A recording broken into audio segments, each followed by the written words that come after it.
Oh, You are really blurry. I told you. So, I did some rearranging in my downstairs setup, which if I could show you the floor right now, you would see that that is still very much in progress. But as part of my rearranging, there's like really nowhere near me to like hook my webcam onto. So I'm not really sure what I'm going to do about this problem. I used to kind of be out of focus when I had my webcam positioned at another point previously, but now it's even farther away. So yeah, sorry about that. Or maybe you're welcome. Maybe it's good for me to be blurry. Yeah, Um, it's all right. Well, it's all right. but We're in the tiny windows, it's not going to matter much, anyways. yeah, but the Paul Sutton is saying this is how much the dude loves the N64. I do. I want to look just like the N64. I You're was inspired by John Linneman's video today. yeah. The Empire. shadows of the Empire. I've got my Wampa Stompa going on. Um, I actually went to the Grid today and was looking at like what they had for like webcams or like just like cheap little handy cam. I was like really inspired by what Dan had on the stream a few weeks ago. And Right, yeah. I was like, oh, that would, like I kind of liked the look of that. And like, having that optical zoom would actually help a lot. And I could like set the webcam way far away and then I could adjust it and stuff. And so I bought like, just a cheap, like $30 used Handycam equivalent. And it is junk. It is junk. Like it won't run off power. It like it has to run off the battery. It would like stop responding to any commands. Like it was still like showing video, but it would just like stop responding. It wouldn't even respond to the power button. So I had to pull the battery out. It's not good. And the wide on it is not very wide either. Like the zoom in is okay, but it's not good. I'm going to take it back. But I don't know. So I'm going to have to figure out a solution to a better webcam situation down here. But anyway, it is what it is for today. Yeah. Sorry about that. Yeah, it's okay. This has been one of many goofs of mine for the week. I take full responsibility for there not being an episode today. Well, I mean, I don't know how far I would have been. I mean, I probably would be. It's hard to know exactly what situation we would be in. But it's possible. Yeah, it's a hard time for you too because you're like prepping for this move and stuff. So. Yeah. Like I don't even know how you're getting done as much as you are really, but well, I mean it's gonna remain to be seen what happens in these next couple of weeks. But so anyway, I mean, like why don't we go ahead and get properly started? We've got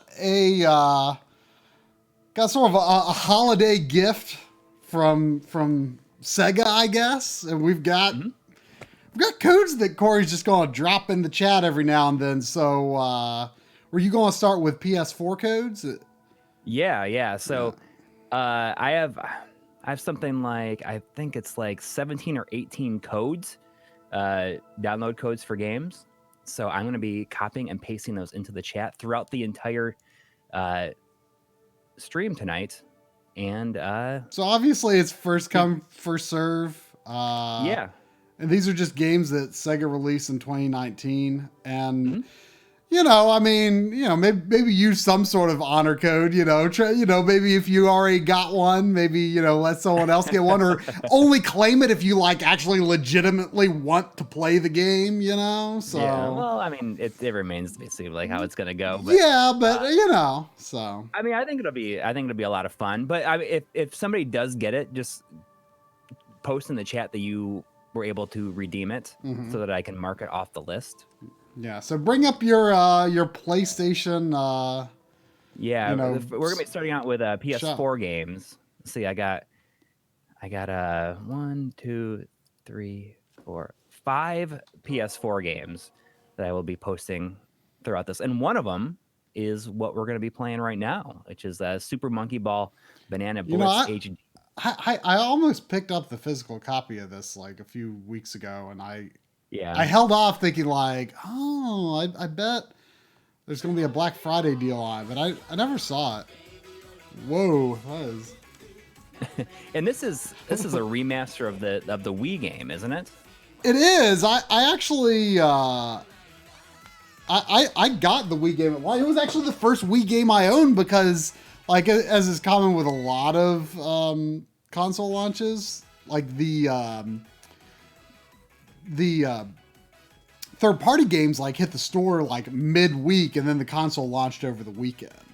So I had this pre-ordered along with Zelda Twilight Princess, and actually I think I played Wii Sports first, but then I think I played a little bit of this, and I saved Zelda for the morning because it was a midnight launch. I'm like, I don't want to start Zelda at midnight. Yeah. But yeah, like I beat this game on the Wii. Like I read a lot of reviews. Whoa, there's some new monkeys. Oh, we got a $10 donation from for Love of the Game. So Sakura Wars is finally translated on Saturn. Celebrate. Woo, Year of the Saturn. I know. I do want to download that and install it on my Phoebe. Nice. Thank you. But yeah, I was reading some reviews for the HD version, and like some people were say this is actually a good game now that it's not on the Wii and using motion controls. And I don't remember the motion controls being good, but I still managed to beat it. So I don't know how uncommon of a feat that is. I remember almost nothing about it, so it'll be cool, I think, to get a fresh perspective on this, like playing it with a traditional controller.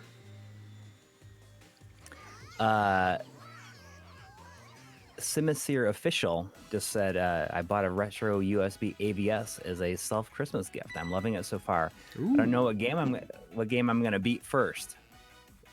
Well, congratulations. The AVS is excellent. And the firmware that released a couple like a year ago added in interpolation, right? I heard it like broke some other stuff, but I'm not sure if there's been a new one that's come out since then. Yeah, it's really cool that it has interpolation, because like even the NT Mini doesn't have that. Right. We got a $10 donation from Mirror World. Thank you. It says, thanks for everything you guys do for the community.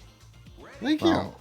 Thank you. And not only that, but I mean, there is so much that we would not be able to do without the help of so many other people in the community.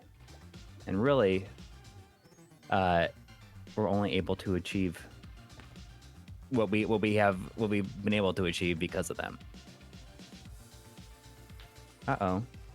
I just wanted to do some pixel peeping. I wanted to see if it was 4K or not. Oh, is it? It doesn't look like it. I can't tell if it's just 1080p or... Because, like, if I get a physical copy of this, I'll probably end up getting it on Switch. It just seems like an appropriate game for Switch. Yeah. I don't know, though. I mean, in terms of 3D games, I think that I will mainly go with PS4 for just 3D games. Mm-hmm. Like I will always go Switch for 2D games and exclusives. It just depends on whether I think that the Switch is like going to be a disadvantage for any particular game, and I feel like for this game it wouldn't be. Like Ukulele, the Switch version, like that one seemed really appropriate, not only because of it being inspired by Nintendo systems, but also because like Playtonic made that port themselves, whereas they did not do the ports for PS3 and Xbox One. Right.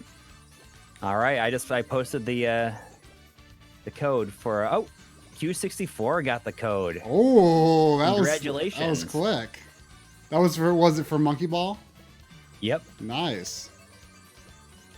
It is nice, like playing a traditional monkey ball game. 64.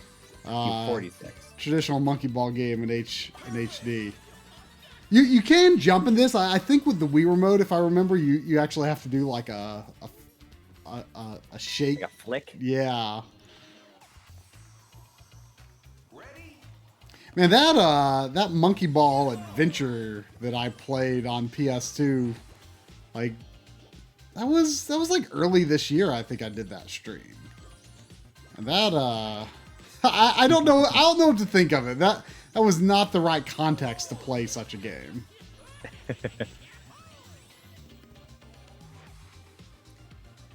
Skippleton, don't worry. There is several more to come tonight. Plenty of chances for different things. And for everybody who's just joining us, the Try's camera is blurry because it's really far away. And I just blew it. I blew it up. I'll have to figure out some solution. Like I kind of want to get like a cheap micro. He's using a DSi camera as your webcam. Yeah. I've kind of thought like maybe there's like a cheap like Olympus Micro Four Thirds camera or something that I can just like use my lenses with.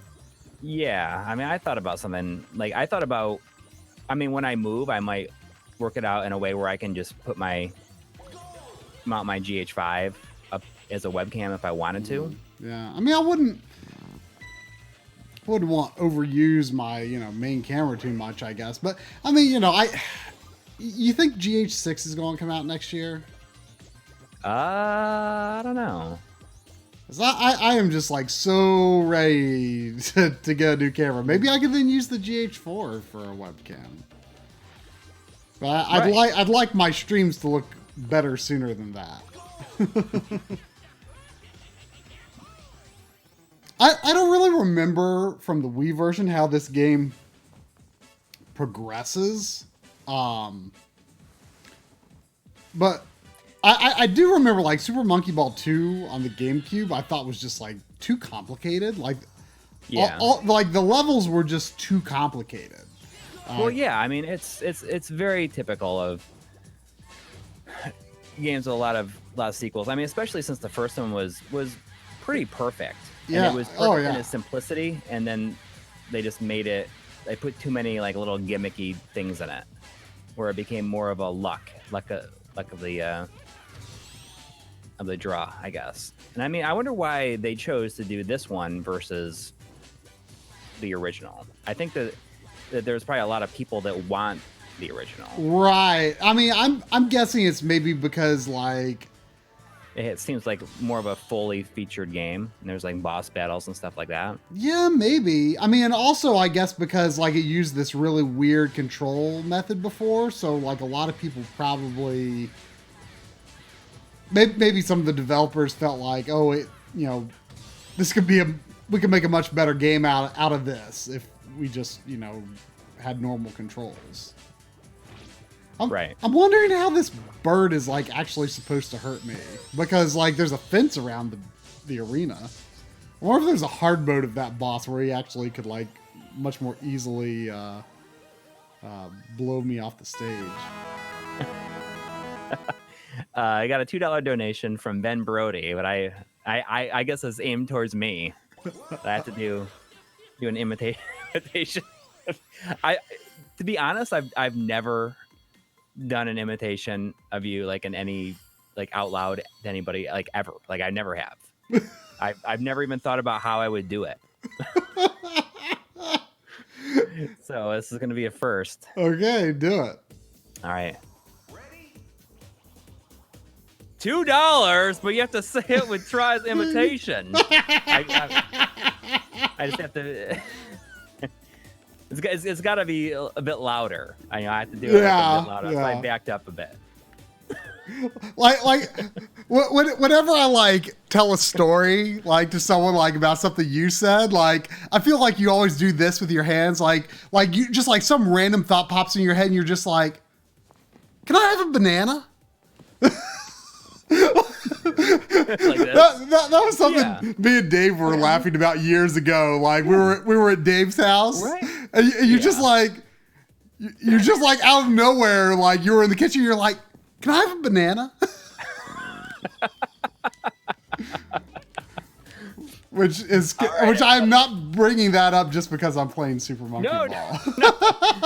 But like that was like me and Dave were just like dying about you. They were just like, and then Corey was all like, "Can I have a banana?" Yeah, well, I got another $2 donation from Ben Brody. But you got to do it. Okay. $2, but you gotta say in your Corey impression. Or here. I'll do this. I'll do early Corey MLiG impression. This one I'm good at. I'm good at this one. Hey, I'm Corey. $2, but you gotta say it in your best Corey impression or whatever it said. I don't really remember. That's the is it That was the ASMR version of. I mean, that's the early videos. Because I had to get really close because my daughter was sleeping in the next room. All right, here comes another code. This one, this one is this is an M-rated game. Ooh, So, redeem responsibly. Yeah. This stream is not for kids.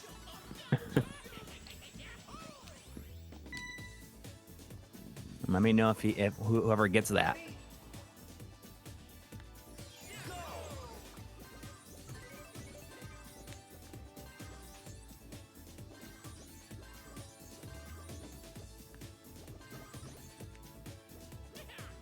Rated M for monkey. That's right.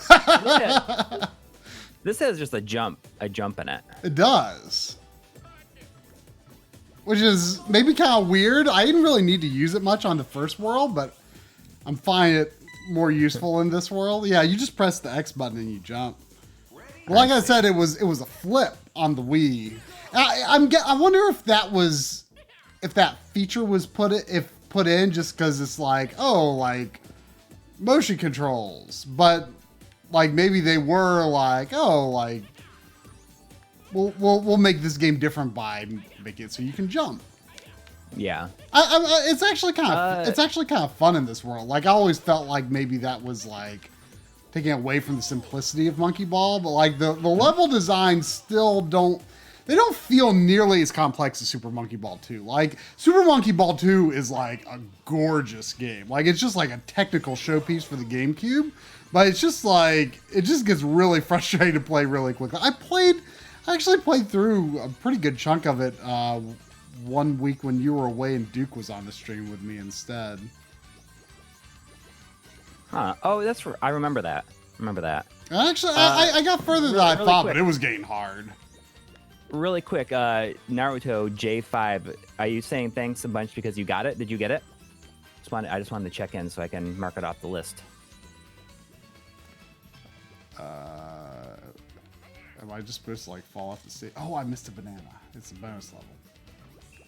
Where's the banana?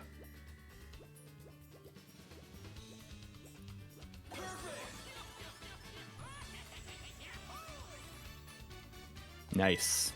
All right.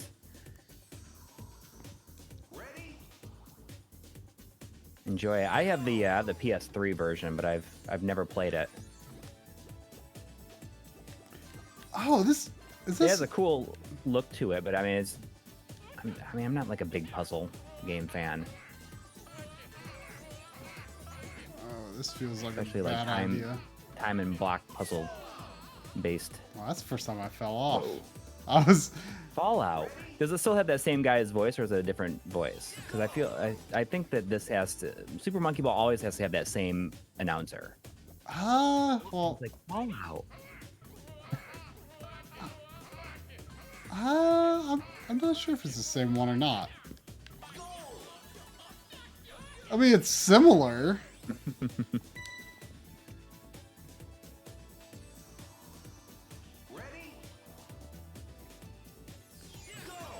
So someone claimed the Catherine code? Yep.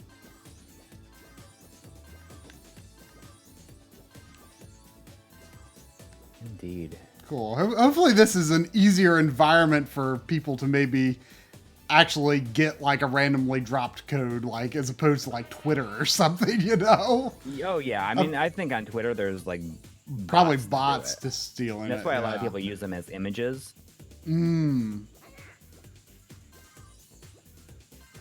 Or they have like some, it's like encrypted somehow, like, you know, they'll say, you know, the blank letter is you know, the first letter of Mario's dinosaur companion or something like that, you know? Yeah. Have you ever seen it done that way? Mm-mm.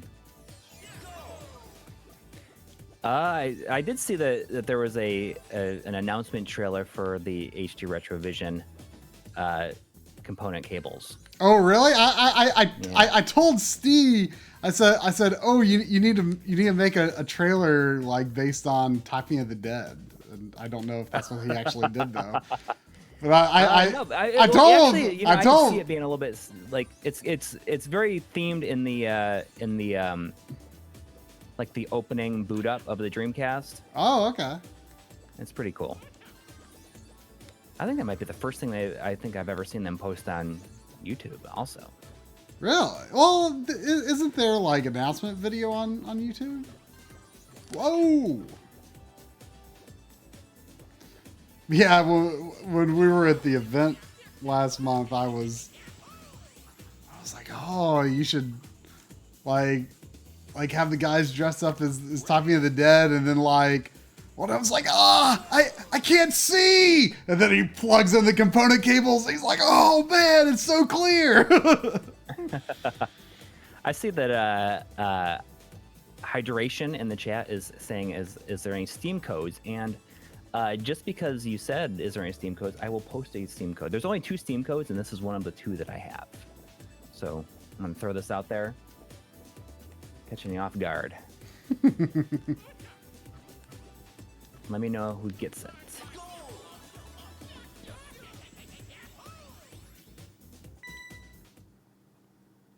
Neo Geo is definitely happening. It's hard to say exactly when it's going to be. New episode will be out probably like either Tuesday or Wednesday. And it's a video on first-party controllers, but it's including Neo Geo. It does include Neo Geo, yes.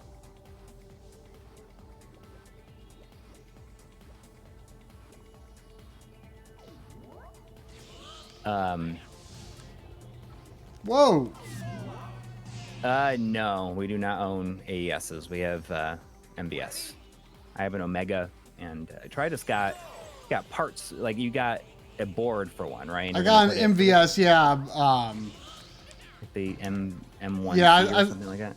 MV1C. I sent to Bob to get a little work done on. I think he also maybe had Jose take a look at it. Yeah, he had Jose take a look at your old multi-cart that that you gave me. Well, I haven't heard back yet, but he said that, you know, at the very least, like if it's not like safe, you know, Jose could probably make it safe. So. Okay, so microwave got the code. Whoa.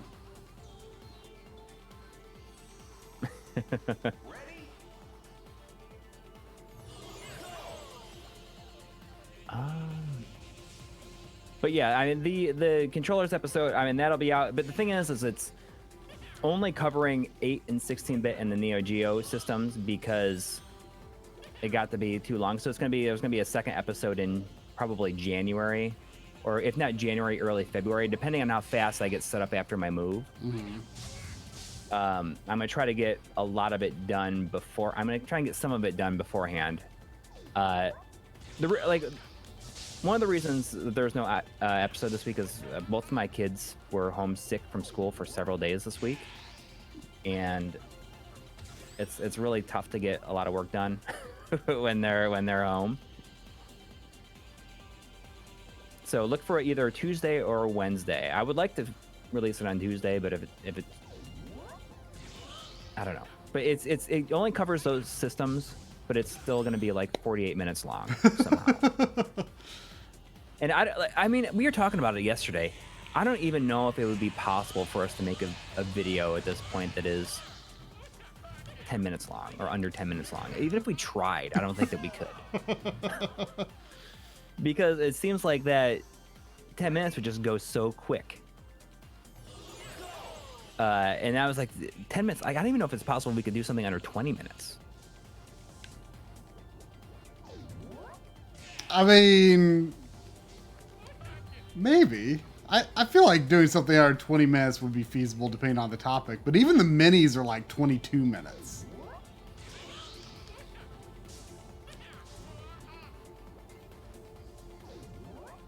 I don't know. We're not expecting it to be as long as it was, but it covers like 20 controllers for those systems. And some people might say, how is there even 20 controllers for those systems? And that's why it's interesting. It kind of goes into some variants of the same thing, just when they change like the internals and stuff like that. A good example is the Genesis 3-button pad. When the Genesis 2 came out, it's a different colored controller, but it also some of the internals changed. I noticed that in between the ones that I had, there in the early controllers there's no central pivot on the plastic of the D-pad, and it's actually a ball bearing in the rubber membrane. And then the Genesis 2 controller put the actual central pivot molded into the plastic. So it's kind of cool. It has like little things like that. And I mean, I'll be honest, like one of the reasons we did it is because our third-party controllers was so popular last year, and it seemed to be a crowd pleaser. And it seemed like a kind of a fun episode to almost end the year with, or have something during December. It's just because we've not been able to get everything done that we were hoping to this December, but trust us, like things are gonna pick up really soon. But I mean, I'm moving at the end of the month. Yeah, once you're settled, once the documentary series is done, like we're gonna be able to put our full plan into effect. Yes, and I'm really excited about it, which is going to be so much more efficient. And not only that, so after I finish this, we're both immediately going into doing our games we played in 2019, which is something we've kind of worked on a little bit throughout the year, and I think those are always really fun to make. Yeah, I mean, I kind of fell off of like the plan, which was like I would like make and edit the segments, as I beat the games. Yeah, but, that never happened. So I mean, it happened a couple of times. It happened twice. Ah, man. Okay, I'm giving this guy one more try. Right. I wanted to see the next world, but if not, I'll play something else if I can't beat him.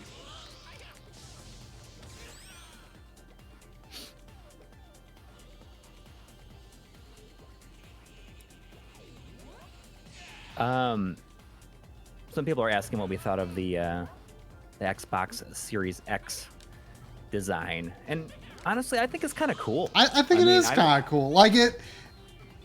I've always been like a horizontal console. Like I'd always prefer a horizontal console, but those are always, and a lot of horizontal consoles could go vertical, but they were never designed to like be mainly vertical. Except for the Wii. The Wii was designed to be mainly vertical. Really? Oh, absolutely. You almost never like there was the the one without the GameCube ports. Those were meant to be horizontal, and they even rearranged the lettering on the Wii console itself. But I think the original absolutely was meant to be vertical. And I've usually had it vertical. I actually, as part of my rearranging, I've like left a spot for where, you know, the Xbox Series X could fit. And I'm hoping and praying that the PS5 is not a similar design, because if it is, then I'm going to have a hard time fitting both of them in. I don't think it will be. I just think it's unique, and I like the idea of something like that. I mean, it makes me think of the like the trash can Mac Pro that came out a few years ago. I mean, John Lemon put it in perspective when he said it's about the same size as two GameCubes stacked on top of each other. Right, which is, I mean, the GameCube is one of the most interesting console designs ever by far. So, I think it's kind of neat. Oh, is this Puyo Puyo Champions? It is. I booted this up briefly. It's kind of interesting. Like right from the main menu, you can just like play a quick match in like by either Puyo Puyo 2 rules or Puyo Puyo Fever rules. I don't think this really has a story mode unless I'm mistaken. It's more of a pure. Well, I guess it has some stuff on here. Yeah, I like the solo though. Like, I don't even know if I can play online because this is our joint account, and I don't know if you don't have PS Plus on it, do you? No. Yeah, I expired a while back. Yeah, I probably can't. Speaking of this game, I'm going to do this right now. Oh. There you go.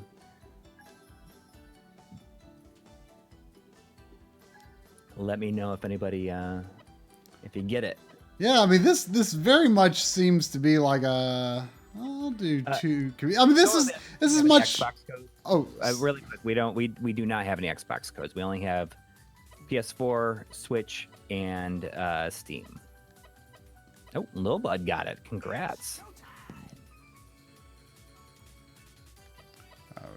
Can I just choose random CPUs?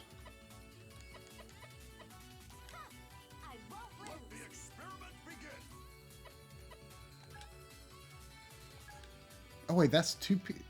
Oh, okay. Yeah, it's still CPU.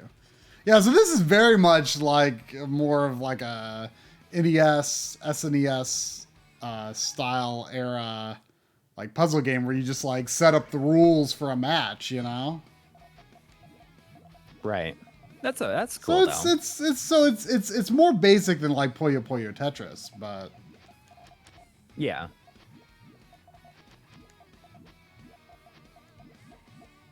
Yeah, I mean, I think I talked about it in the Mega SD video where I said this year was very much a kind of like the year of Sega. I think that they did a lot of awesome stuff this year. I mean, really, not even just them, but like fans as well. Like, I mean, like you got the Mega SD and the Mega SG both came out this year, really celebrating the Genesis.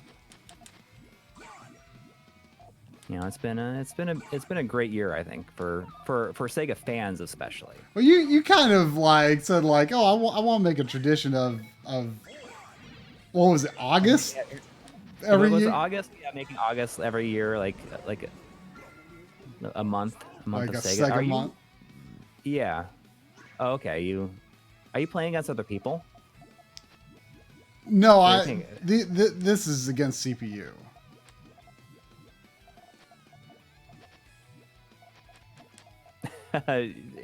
After hearing you talk about story modes in some of the Puyo Puyo games in the 2018 video, made Sincere Official extremely interested. Oh, but you didn't you like almost beat the story mode like shortly after I did as well in Puyo Puyo Tetris? I mean, I played pretty far into it and I got stuck, and I didn't realize you told me that you can. You mean in Puyo Puyo Tetris? Puyo Puyo Tetris, right? Yeah. You can skip. Jeez. Yeah, I mean, you told me that. Like, tough. I didn't realize that you could, if you couldn't beat a level, they'd eventually let you skip it. We got a $2 donation from Warren Hokie. Warren Hockey. I always want to say Warren Hockey. I'm sorry if it's like completely wrong. Who said thoughts on Shadows of the Empire? A fave on N64. I've never played it. Never played. I like it a lot. It was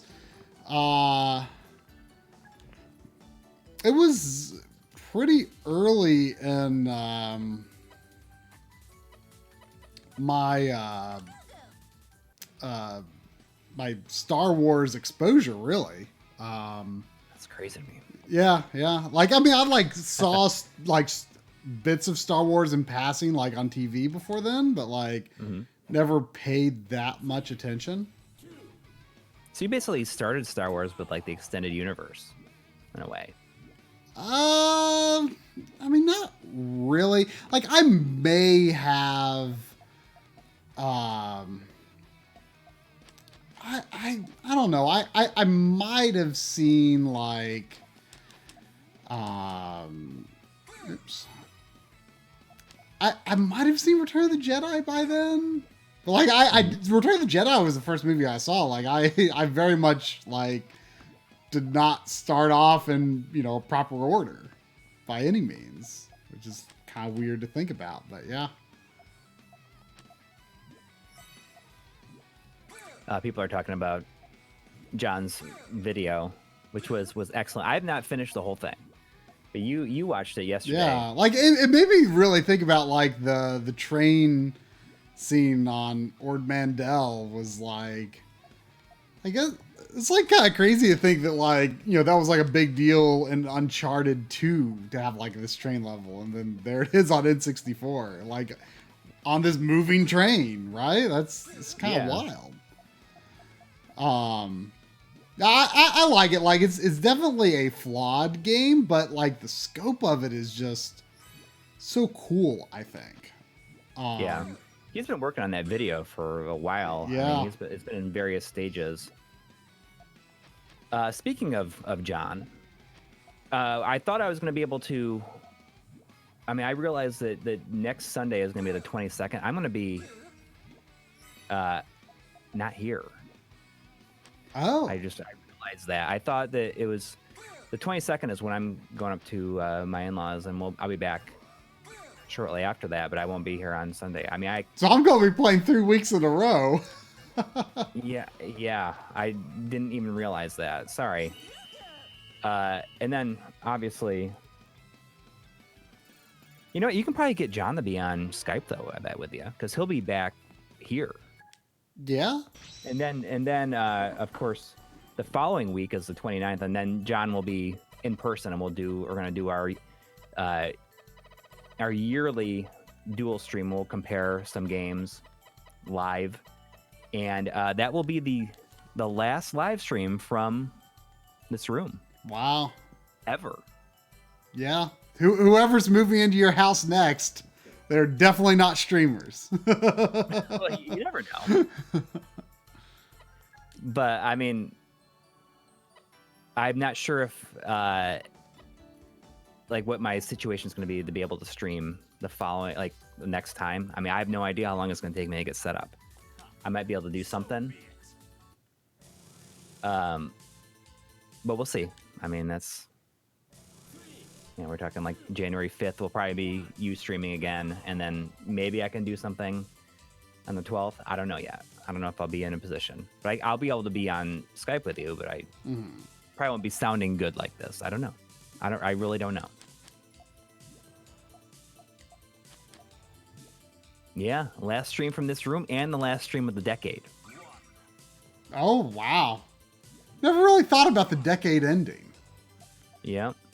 I thought for a second there that we could do like our favorite games that we played in the decade, and it's like, no. Like if it's going to be stupid long to do a yearly video, I can't even imagine.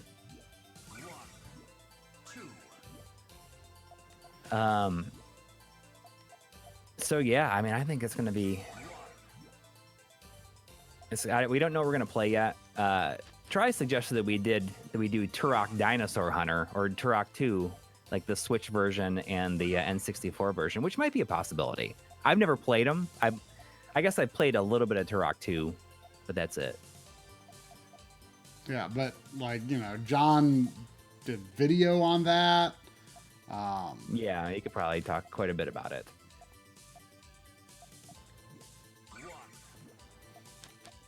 I always liked how Puyo is like kind of more, I guess you could say, freeform than like a lot of other puzzle games. Because like I can't think of any other puzzle games where you just have to connect the colors. Like it doesn't have to be like in a line of any kind.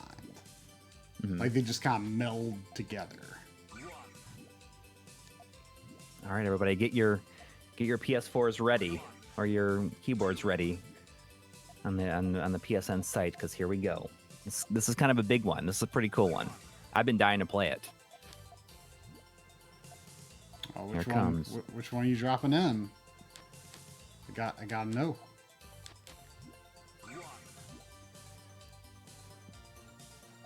Ah, Judgment. Yep. I honestly don't know a lot about, other than I think it takes place in the Yakuza universe. Yeah, it's a side story to Yakuza. I did finally play. Strong helicopter games. Got it. Congratulations. I did finally play. My first Yakuza game this year, which was 0. And I wasn't like that sure if I was like going to really kind of continue the series, because I enjoyed the game, but it was just like, it feels like such a commitment because it took me a really long time to beat it. And but then like Yakuza Kiwami was like $10 at Best Buy on Black Friday, so I was like, well, okay. Yeah, the thing that kind of convinced me to kind of stick with the series, at least for now, is that people were telling me that 0 is the longest one, which that was just like the biggest thing. Was like, it was just like, it was so long. I mean, it just took like half the year, just like, I mean, because I streamed the whole thing on the Backloggery, so that kind of increased the time that it took. But it was a long game, and I really enjoyed the story and everything. But I was just like, man, I don't know if I can do like 6 or 7 more of these. We got a $2 donation from Christopher Miller, who attached a really funny, I assume a Hungry Hippo 1-up animated GIF. It's pretty cool. I don't know if it's actually Hungry Hippos, but that's what it looks like. Judgment is something I've wanted to play for a while. I don't know if it requires any knowledge of the events of the Yakuza games. Probably not. But it has a crazy amount of games in the arcade, including like Virtua Fighter 5. I don't know if if the Virtua Fighter 5 is it the final version, like Final Tuned or whatever it was called? Because if so, I think, isn't that like the only way like you can get that game physically? Judgment does not require knowledge of Yakuza, but does it enhance the story if you do? Paul, I guess Judgment takes place in the world of Yakuza.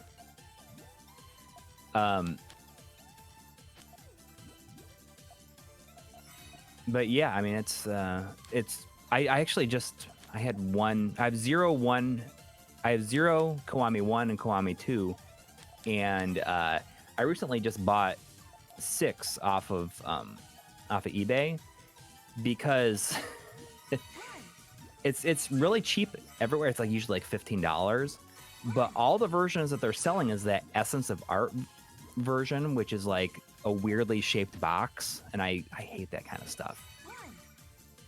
And there was a standard version that I've never seen anywhere, but I looked on eBay and I saw one for sale. That's just like in a normal PS4 case. And I was like, it was $18 versus like the $14.99 it was going for every place else. So I paid a $3 premium to have a normal case.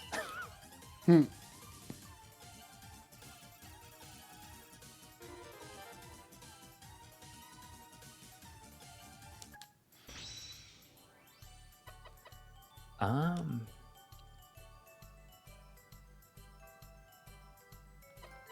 Yakuza is a chapter of 14 long 14 long games in all. Say what? Jeez. Retro Gaming Systems Collectioner says Yakuza is a chapter of 14 long games and all. So I assume it's like 14 games. I mean, and maybe it's supposed to be a series, but I think the only 0 through 6 follow the same character, and then isn't 7 supposed to be about somebody else? Yeah, seven's a new character, and like one of the major characters in the other games, or at least I assume he's a major character in the other games, is also a playable character in Zero. I'm going to see if I can go online just for the heck of it. I don't think I can. Okay. I don't think I can though. And with that, I'm going to drop in the final PS4 code. This is a good one because we're talking about it.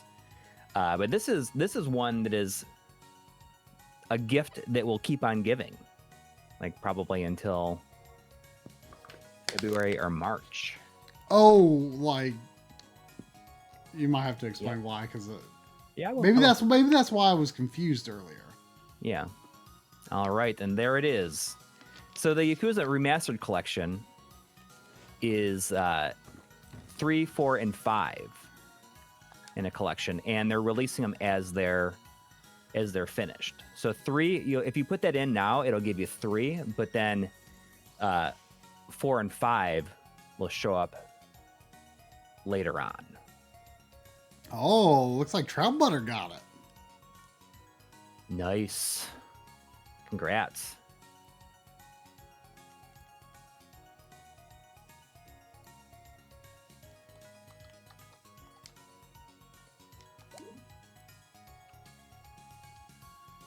Well, it hasn't stopped me from going online, but I don't know if anyone's playing right now.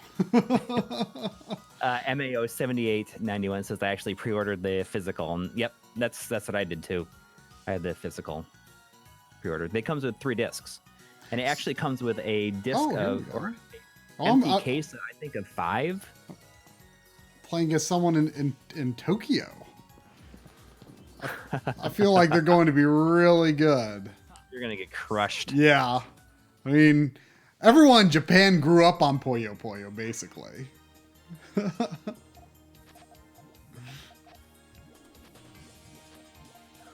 We are definitely going to get the new analog Game Boy next year. I'm hoping that, like previously, we'll have a chance to beta test it a little bit beforehand. I have no idea if that's going to even happen or not, but it would be cool.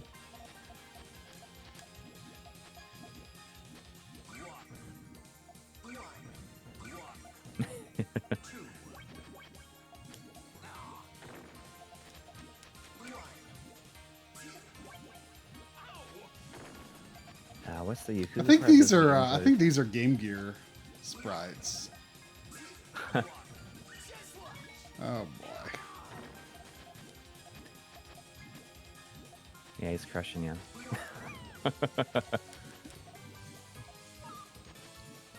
Jeff, this is just Puyo Puyo. We had a code for this earlier that we gave out. Oh gosh, this sounds horrifying. Here it comes. Boom. Thoughts on the Game Awards? I mean, I don't know. Like, it was on in the background. I don't think I've ever watched it really. Yeah, I mean, it's weird because a lot of people were really excited about it last year.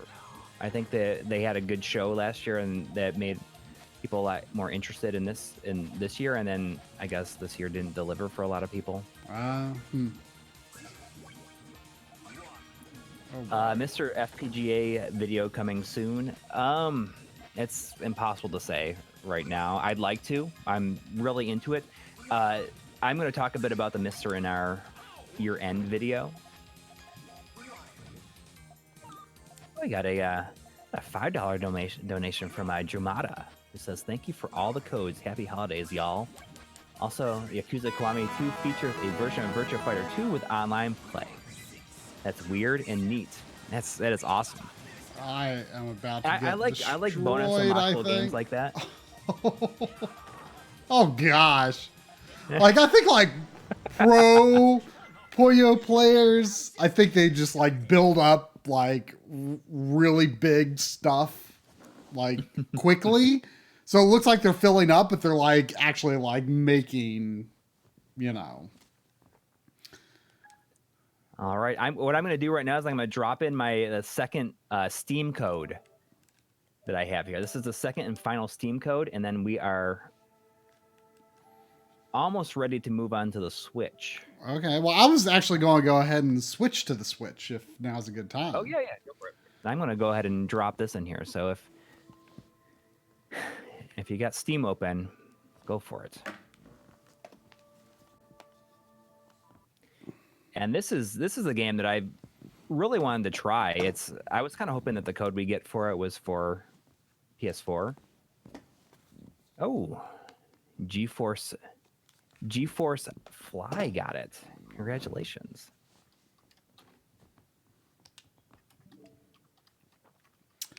So I've got a number of Sega Ages games, so I was thinking I'd play those for a bit, and then maybe check out Mario and Sonic at the Olympics at the end. So I really want to try Virtua Racing. So. Oh yeah. I don't know if I've ever played any version of Virtua Racing. I might have not. To be honest, I mean, it kind of feels like a terrible thing to say, but I don't think I have. But like John's video really made me want it. It's a great looking game on here too. Square Samuel, there is no Xbox codes. I'm sorry. There's all we have now is Switch, and actually we have one 3DS code, which I might do randomly in the middle of all these Switch games. But what I was going to say about what I just posted in here that GeForce Fly got is Soul Seraph, which looks like a spiritual successor to ActRaiser, the first ActRaiser. It has strategy segments, like world building strategy segments, and then side scrolling levels. So what is a VR button? That sounds kind of fancy. I don't know. It's even like colored like a Windows icon or something. Now, do you have to use manual shift in this game? You shouldn't have to, no. Because it has like shift up, shift down. VR button is the view change buttons. Ah. Ooh, there's online matches. All right, I have no idea what to expect here. What inserts a coin? It looks so crisp. You know? Yeah. Because the high resolution of these flat shaded polygons is just so. But it's still based on the arcade game. I mean, it's really not upgraded. Right, but to my knowledge, look almost like more HD than HD. Well, it's on the Switch, so it can't be. But yeah, I mean, there's something about like. See, I wish we would just get like HD, like N64 and PS1 and Saturn games. But like for some reason, it seems like publishers are like afraid to like just up-res those games, you know, just give us like high render polygons of those games. It's like I don't care how few polygons it has. I'd play it anyway, you know. Yeah, I mean, I heard a donation sound. Oh, we got a $5 donation from Andrew Ritchie, who says, "Thanks for the great videos, guys. Happy holidays." Well, happy holidays to you. Thank you. I can't believe that Christmas is next week.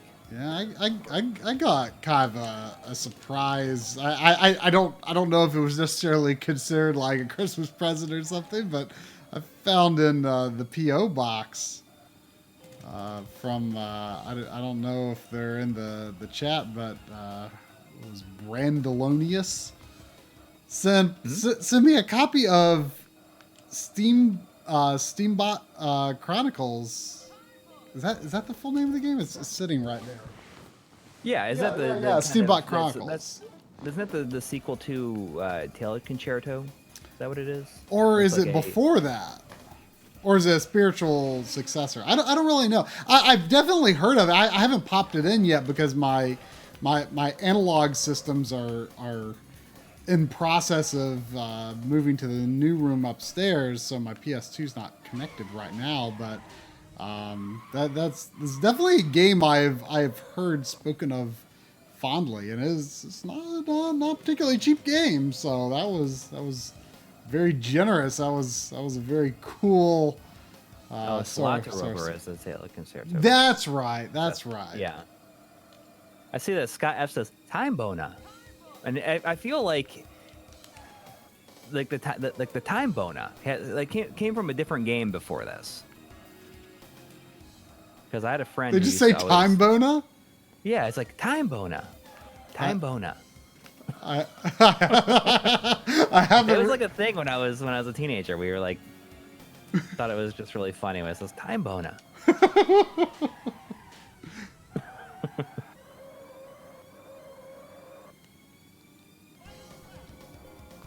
All right.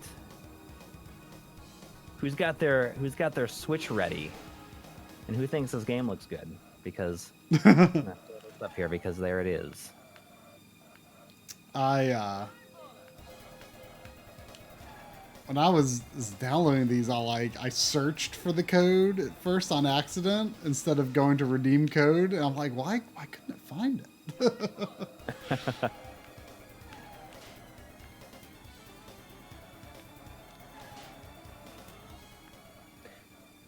I saw someone asked about Hydro Thunder, and I've only really played the arcade game and the Dreamcast version.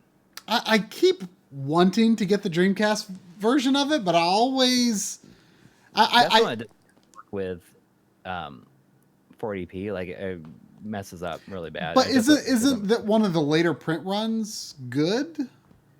Like no, like the hot new? They never fixed it. I think the hot new didn't even fix it. Interesting. Hot new was, I think that was more about when the Dreamcast launched, a lot of games didn't work. Like a lot of like some Sonic Adventure and some Hydro Thunder. They just and didn't. The hot new was a way to guarantee that it was like one of the reprints that was definitely going to work. What do you mean didn't work? I mean, I definitely knew hot new like fixed some glitches, but oh, Pixel Inferno got it. Sorry, I missed it. Awesome. It's like so cool seeing these like HD polygons, but then you look in the sky and see dithering. I don't know why. I just kind of like that.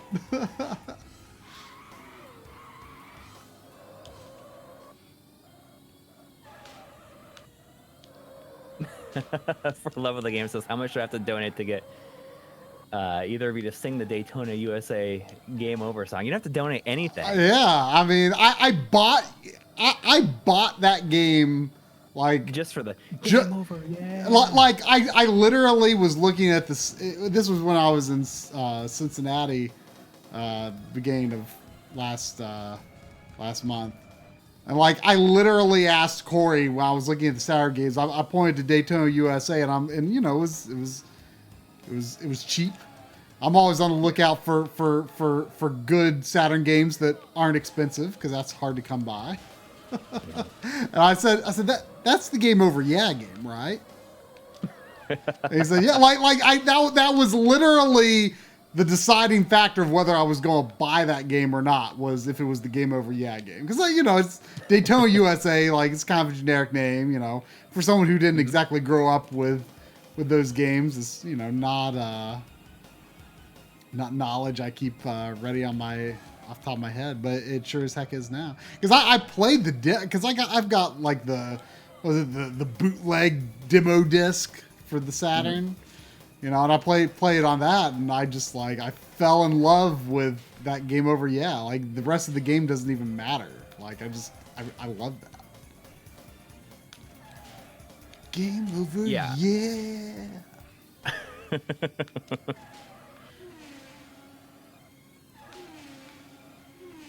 So this is you were saying this is like the first Sega arcade game or racing game that you've really played? I mean, I don't know. I mean, I've possibly played. I've very likely played something, but I don't think I've played this before. No. I mean, I've played OutRun, obviously. I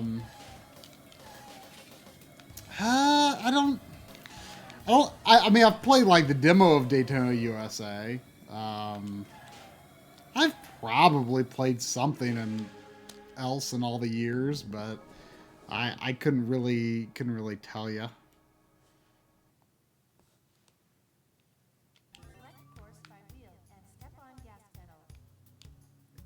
I love the level select music. That's the music that Last Gamer used to use on his videos. I don't know This was the first Virtua game, right?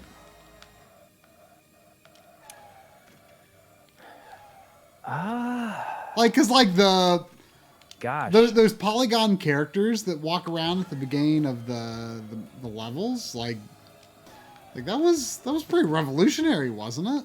Like, I mean, I feel like Virtua Fighter came after.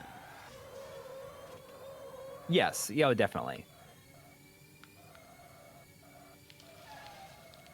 GeForce Fly says this was the first. Whoa! I think that would make sense then. I kind of love this view. I finally pressed the VR button. Oh yeah. That's like the draw distance. Yeah. Is this on the Genesis?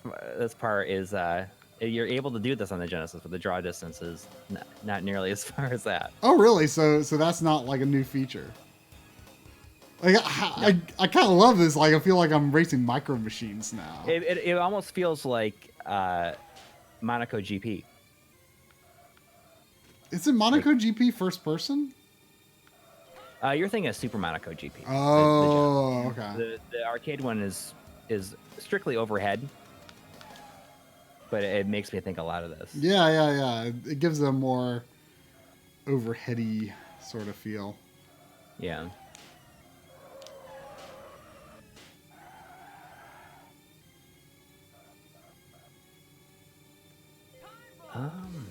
Time Bona. I finally listened for it. Did you hear it? Yeah. Time Bona. Time Bona, the way it says it. All right. I'm gonna drop another code here. This one is I'm not sure if anybody's gonna be super excited about this one. I'm excited about it because it's actually it has an online mode, which could be a lot of fun. Really quick before that, though, we got a $2 donation from Scott F, who says try his period correct with his real player feed.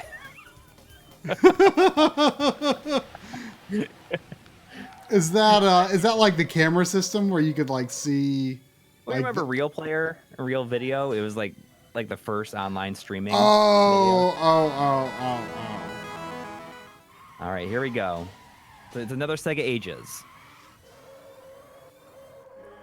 I don't know if this includes Tant R, or if it just has Ichidant R, which is the sequel.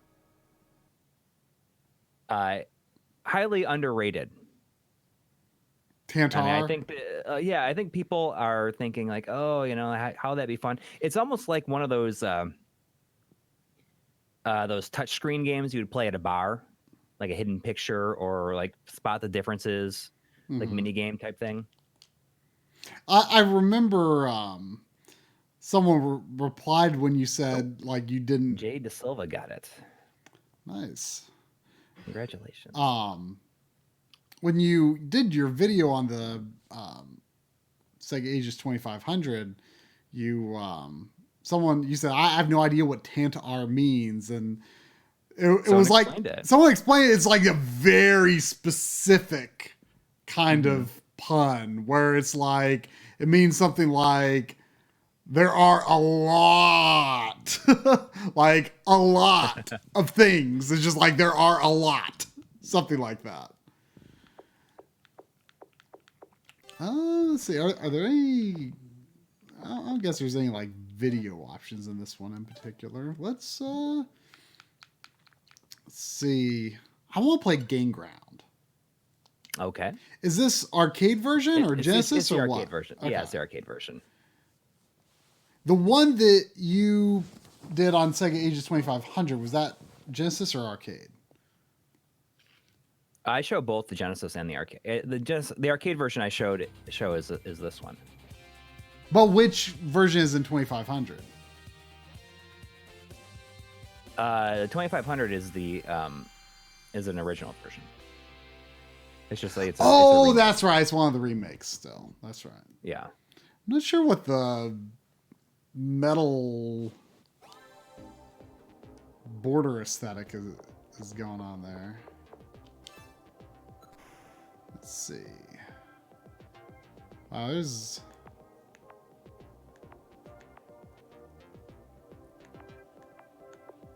Oh, is this like the difficulty? Well, I'll dial the difficulty back a little. Why not? Samiam 111 says Sega Saturn Model 2 controller is among the best controllers ever made. And you are correct. I feel like it can go either way between the Japanese Saturn controller or the Super NES controller. Would be one of the two. Like one of those could be the best ever made. Oh wow, it's got all these screen rotation options. Yeah. We're talking tape mode, hot tape mode. Tape mode.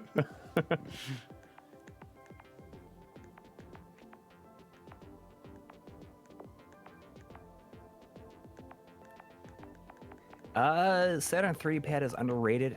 Ooh, there is a none. It says none. If you hit Y, if you hold on Y, it'll show you what it looks like without having Oh, to look it's through still a gradient. Yes. It's one of my biggest disappointments with the Sega Ages. It's close, but not quite there. Yeah. I'll go with the Type A just because it has all those characters for some reason. Yeah. Since we're just streaming. Yeah.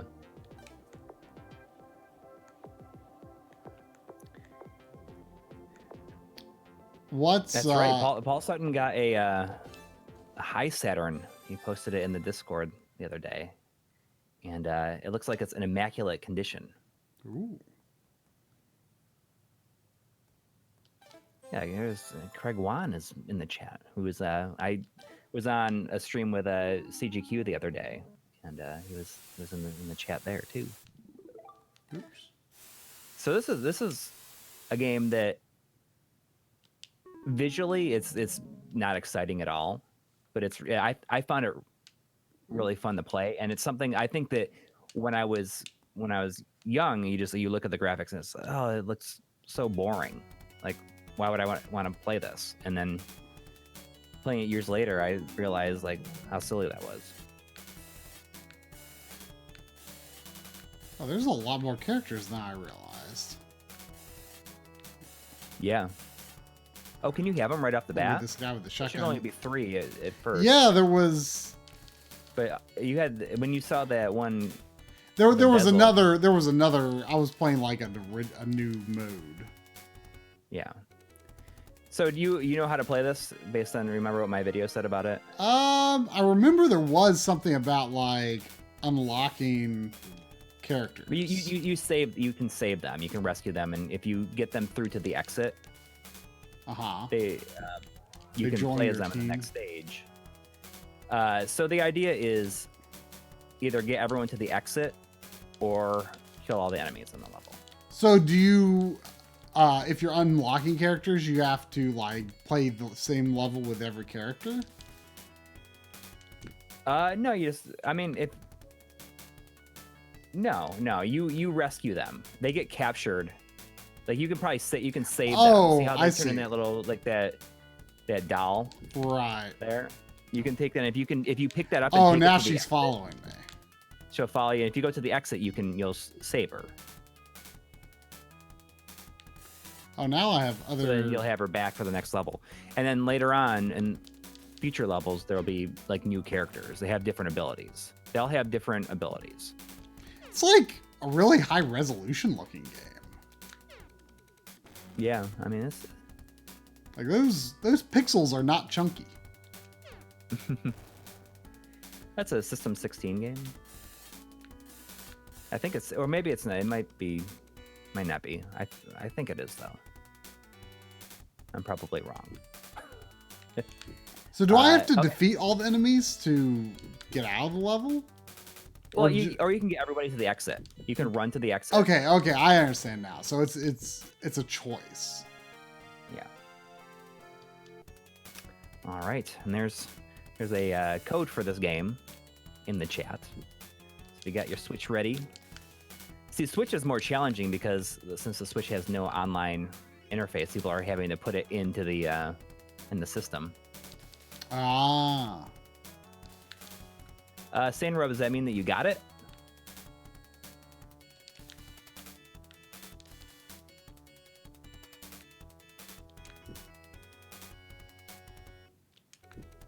How do I get a...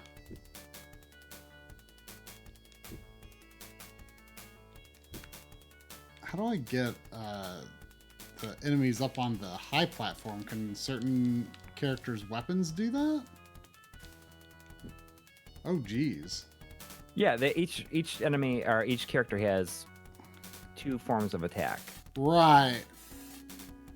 And I think there's one that can throw grenades, or the spear guy can like launch them up in the air. Oh, okay. Even Saucier got it.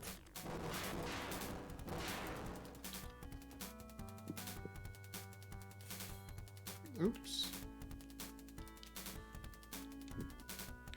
This is fun, like giving stuff out like this. We've never had a chance to do anything quite like this before, and I think it's kind of fun. Oh, that was why I wanted you to give away the codes, because that didn't sound like much fun to me. You lose track of the chat a lot easier than I do. Yes.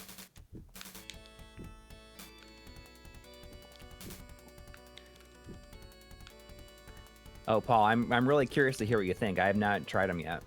I've almost bought them several times.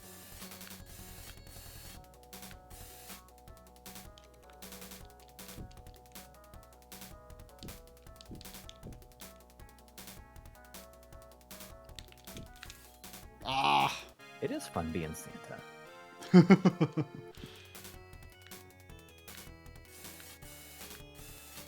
Well, I'm short on characters now. I didn't realize it. Uh-oh.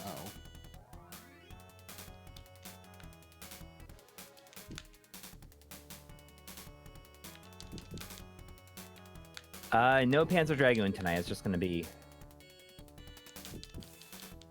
probably going to be Switch games from here on out. Wait, did Sega Banter? stuff. Did Banter? I don't even No, know. Panzer Dragoon. It's not. I don't even know if Sega is Whoa. publishing that or not. Did they not own it? I don't know. I don't know. I have no idea how that works out.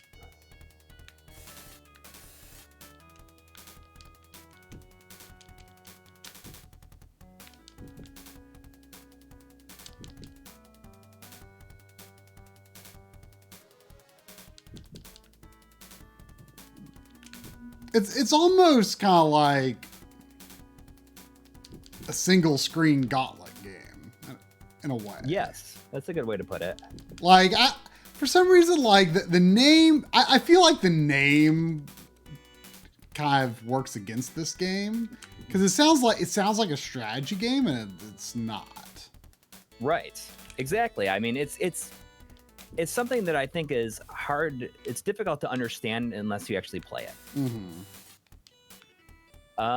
Let's see. Warren Hoke is saying, did you say you had a 3DS code, Corey? And indeed I do. And I'll post that right now. So as everyone runs to get their 3DS.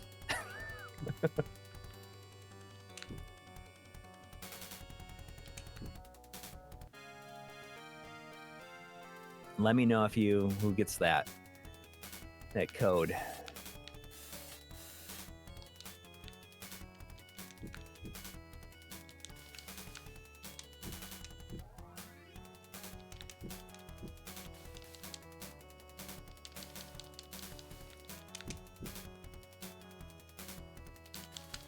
These boomerangs are pretty cool. Would I say that the arcade version of Game Ground is better than the Genesis version? I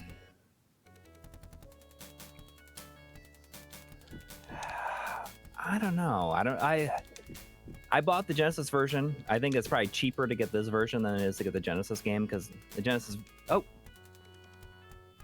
Flyboy Joey got it. Oh. Congratulations. I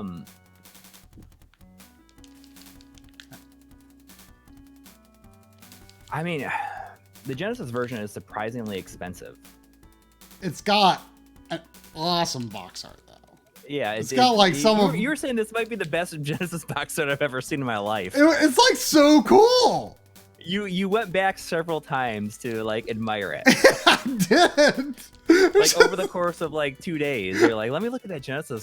Let me look at that Game Ground box again. It's awesome. It's just like there's just so much going on in it. It's amazing.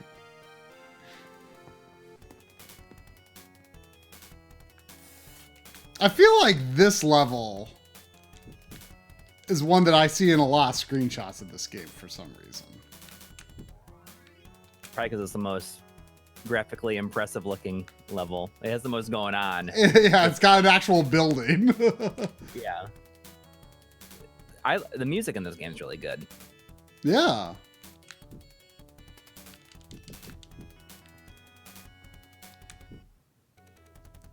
You know what else it kind of makes me think of a little bit, which I have not played a lot of, but I just bought it when I was up in your area, is Arkista's Ring on the NES.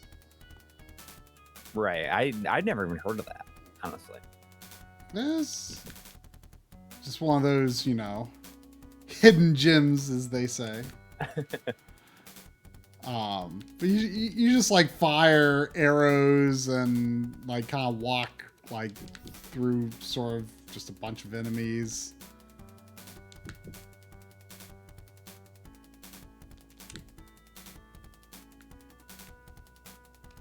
Best Genesis box art is Golden Axe. I said last week, or maybe it was during the CGQ stream that I did. But easily my favorite Genesis box art, maybe my favorite box art of all time, is Ghouls and Ghosts.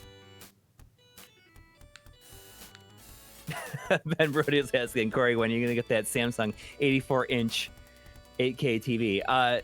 Excuse me, I think it was 96-inch. It was on sale at Best Buy for $59,000 on Black Friday. It was $20,000 off Black Friday. $20,000 off? Yeah. Wow.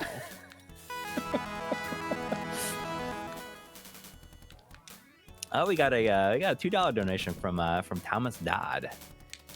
I have a PS2 and a PS3. Nice. Do you have a lot of games for the PS2?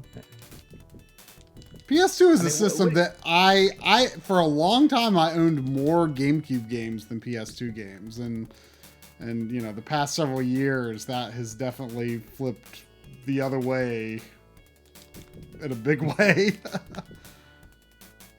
I definitely have much more appreciation for the PS2 lately than I did. Like, I mean, I always recognized it was a good system, but like it was, as I've said before, like I kind of begrudgingly owned it. Like I kind of had to have it, just because there's so many games. Yeah. That you really wouldn't want to miss, but it is a really good system. It's funny. So really quick on that TV. Who was it that says? Gerald Tan said instead of $20K off, they should have sold that 8K TV with a car instead. Would have seemed like a better deal. Actually, I said that. When I first saw it, I was laughing about it. I sent a link to it to Joe Redifer. He's like, I'm gonna buy 2, and then I can buy 2 cars with the extra money. Whoa, this guy has like a shield or something?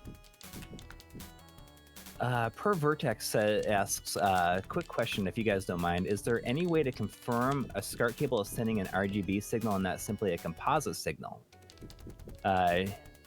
Should counting the pins be enough? No, because some cables have all the pins in there. You might have to open it up and look how it's wired up, maybe. Yeah, I mean, I couldn't give a whole lot of advice in terms of like, what, how it should be wired up. There's probably resources for that on retrorgb.com, I would think.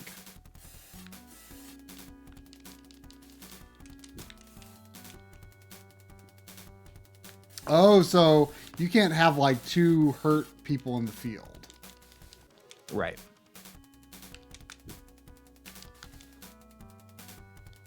Like, I kind of do like how it's like, there's just like a whole bunch of enemies and you just kind of gotta like figure out how you want to get around them or destroy them.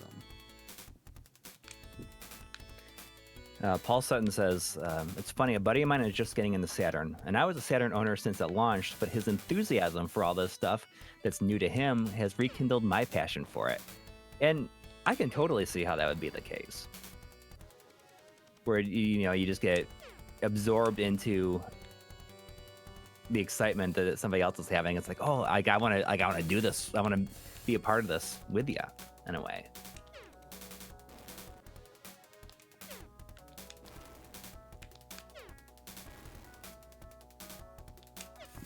Oh. And it's true. I mean, sometimes like a lot of the stuff, it can be easy to get burnt out on it. And sometimes the thing that get you back into it is somebody who's has a new perspective on it. Gerald Tan says, not always the case. I haven't seen anyone rekindle someone else's passion for the Philips CDI. Well, I don't know. Oh, we'll see. That's a good explosion. Oh, we got another $2 donation from Ben Brody. Do you want to do this one, or you want me to do it? I think you'd be better at that one.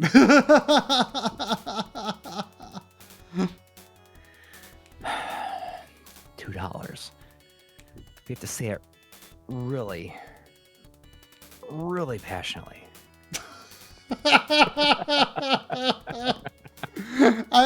I don't know why, but I feel like there was like a small bit of Solid Snake in your voice there. How about another code drop? I have to append the name for this because it's funny. I gotta make sure I have it right.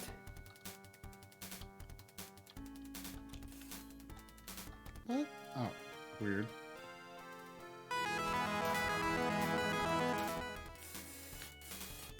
Like this is, I think it's like a funny subtitle for this game. What game? And this is 8-Bit Duke's favorite game of the year, I think, right here. Oh. What is it? It's Columns 2: A Voyage Through Time on the Switch. Another Sega Ages. I had the listing I had here was just Columns 2, but I had to put A Voyage Through Time. It also includes Columns 1. I think you might have missed another donation. Oh, I did. From Joshua Helmicke. I don't know how Fabio talks. Wasn't he in like a bunch of TV commercials back in like the 80s? Say it like Fabio. I don't know. I mean.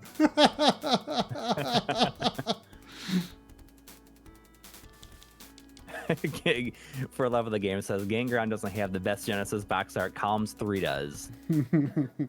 That's a fun little game. I can see how it can be kind of just like, oh, I want to play this for a while. Who got it?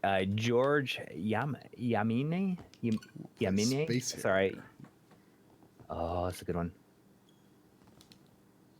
Congratulations, George. Sorry if I say your name wrong. Yamine. Yamine. Oh, can I do like control with like a Joy-Con? Yes. Ooh.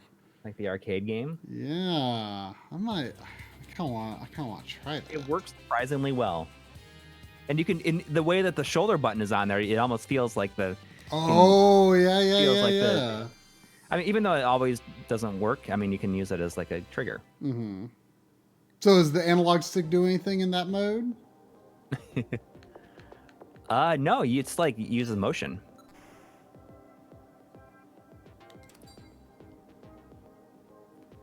I think you have to remove the stick from it. You got to hold it separately. You got to take the. And this does have widescreen, so you can remove the. Well, not exactly. It doesn't look like. See. Unless there's like a zoom of some kind. Please connect only one Joy-Con. Okay. Let me get a Joy-Con. Okay. Yeah. Ashura says it's hard to pick best Genesis box art. I love the Monster World 4 box art because of claymation. I love stuff like that. Did you ever see the hardcore game or the it was posted on Hardcore Gaming 101, but the untold history of Japanese game developers, and when he goes to the guy who directed those house, and he has all the claymation from the used. Oh yeah.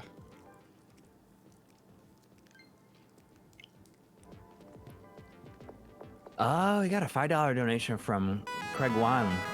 Thank you. It says, all this talk about Saturn got me wondering, would you recommend those HDMI cables that Hyperkin made or other upscalers like the FrameMeister? We actually... I wouldn't say that I recommend the Hyperkin cables.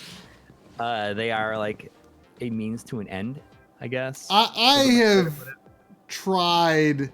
It wasn't Hyperkin brand, but they are basically... Probably. No, it was... the level hike. The level hike, which I believe is identical. And like, we're gonna be doing a video on all these and also the Rad 2X. If the screen is still, those look pretty good, but as soon as you move, like you can tell it's doing this like de-interlacing that it doesn't need to do. Yeah.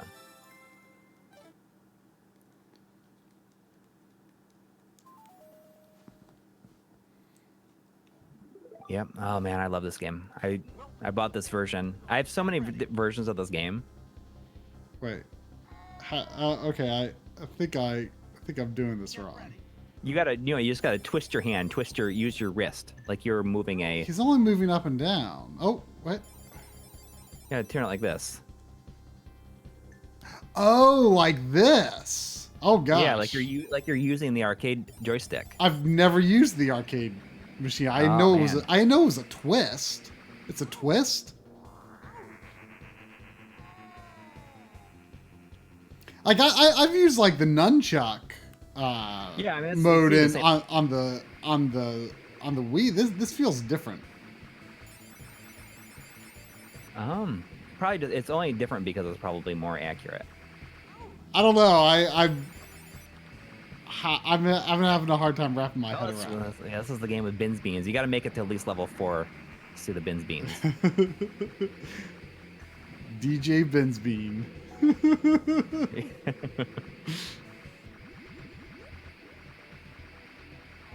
Okay, I'm gonna reset. And you can play this with like the analog, or if you. What are you using the Pro controller? I am now.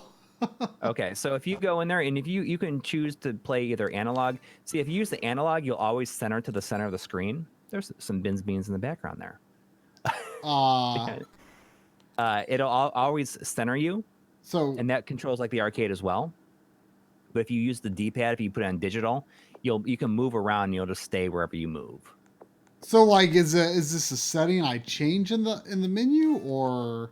Go to under advanced settings. I'm guessing that control type 2 is digital and control type 1 is analog. Okay, let's see. So type 1 you should center be always in the center of the screen, and then you move yourself. I think that's what I like. What's the start button? Probably Y, I'm guessing. Or X, maybe. Well, I think that. Yeah, maybe I jumped back to the center. Okay, so if you go back to the center, so that controls like the arcade as well. Yeah, That's what your arcade. And there's only one button, right? There's nothing else to do. Right. There's no. But if you put it on now, go back into the option, put it on type 2 controls.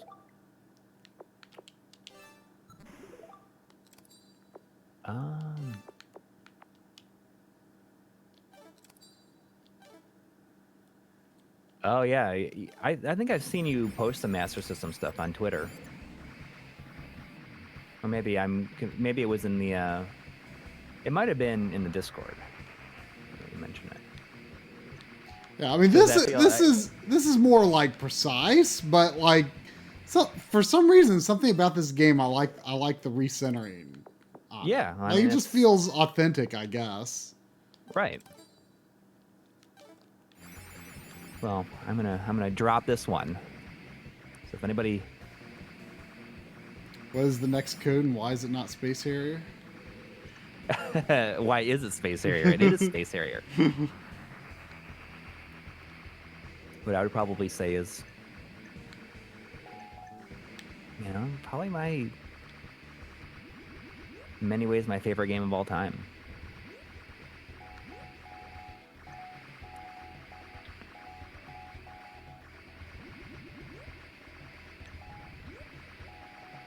Let me know who gets it.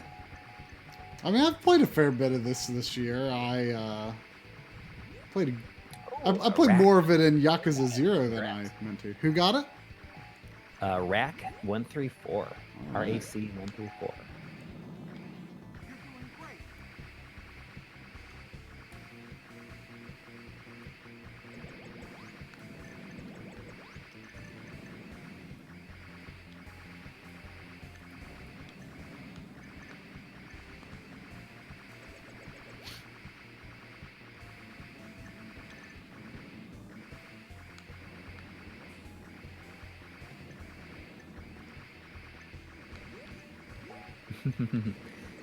SG6000. I love how Space Harrier is in print in 2019. It's the main reason why my dad bought the Master System back in '87. Hasn't aged a day. Yep. It's funny because like that was like whoa when I first I talked to Joe Rediford. It was funny because like our situations were extremely similar. Like we both got Master Systems when we were kids because of Space Harrier. And that's like actually how when I first talked to him was because we were both working on the video game years for Retroware, and he was editing the segment on Space Harrier, and I said, I have a bunch of B-roll of the arcade game. Do you want to use that? And then he was in the Space Harrier episode, which was the first episode that came out when I moved into this house. Yeah, you shot it. You shot a lot of it at the other house, right? Yep.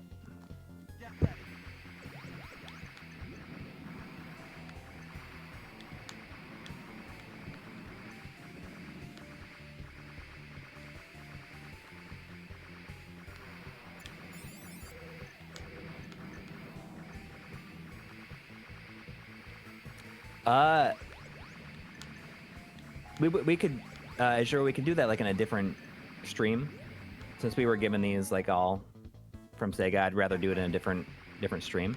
Do what in a different stream? He has some indivisible codes He's asking if we would want to give those away. Oh, and I would, yeah, we could yeah, absolutely. I definitely. mean, I've got. Oh, was that from Ashura? Yeah. Yeah, I've got Indivisible on my PS4 here actually. So we could do that another time for sure. Oh, we got a 10. We got a $2 from Ben Brody. Says, I don't know if I can do there's this. the Vince beans. There they are. Here we go. $2, but you have to say it in the Space Harrier announcer voice. Let me try that again. $2, but you have to say it in a Space Harrier announcer voice. I can't do it. I feel like my $2 is good though. $2.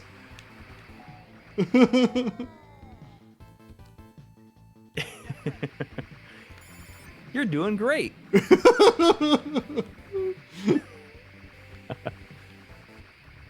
Oh! Oh, here it comes. Oh, after the boss, then you gotta. Oh, bonus stage. Man, that's such a creepy looking dragon. What's the goal? Just knock over trees? Yep, just destroy everything. That's that dragon's name is Uriah. Oh. Oh man, I've got big trees on my marker now. Kind of makes me think of the beginning of the impact levels in Mystical Ninja on N64, where the goal is to just like destroy everything on your way to the boss.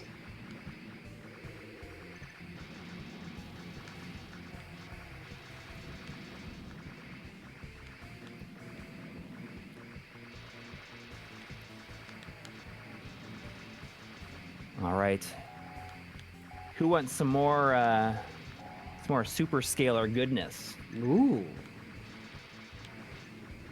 In the chat. Here we go. Is it going to Get be... your switches ready. Is it going to be Power Drift? Is there a Power Drift? Not on Switch, no. Okay. It's OutRun. Ah. I have to admit, like, I played a lot of OutRun during the games within games episode for a segment that I didn't even end up using. Mm-hmm. And I just like really, I was strictly a Splashwave fan, but I think I've really begun to appreciate the other songs a bit more. Well, we'll have to compare a bit.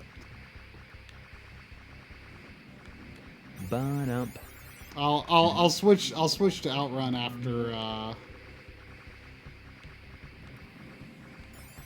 after I get my next game over. might have been just now. No. Oh no, that was it. Okay. Let's go to OutRun. Oh, you can copy and paste them to the Nintendo site. I didn't realize you could do that. Oh really? Can someone say if they got that? So I mean, it's obviously gone, but I have no idea who is the one that got it. Is there anybody in the chat? Oh, we did. Hang on. Got a $2. I haven't seen Better Off Dead in years. I can't even tell you what he sounded like. I can look it up maybe. Paperboy from Better Off Dead. Never seen it.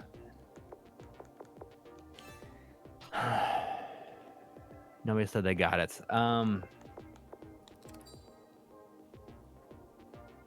Oh, Patreon Tube got it. Awesome. Congratulations.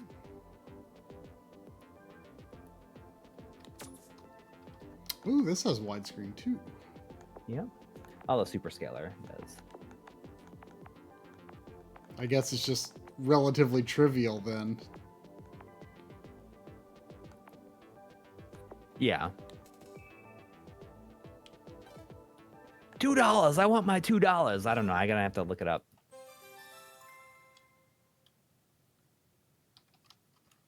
Okay, I wasn't paying close enough attention to. Okay, what tune should I listen to?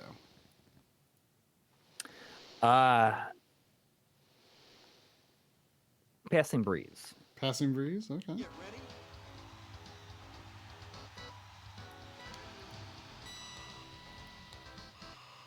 So something that, like, I mean, this is like should be kind of obvious, I guess, but something that didn't really click with me about this game until more recently is. Here we go. Here we go. I can do it. I can do it, Paul. I can say it. $2.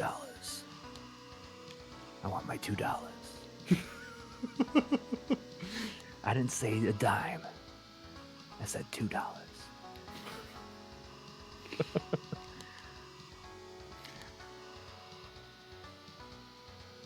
But something I didn't really understand about this game, like I didn't realize that, you know, you had to do manual shifting in it for a long time. Well, I mean, not like I played a ton of the game, you know, but like I was just like, why can I never get to the end? And then I was like, oh, like you actually have to shift gears. Like I'm such an automatic guy, you know, in any game and in real life. I'm not a car guy, you know. Like I just don't care that much about cars.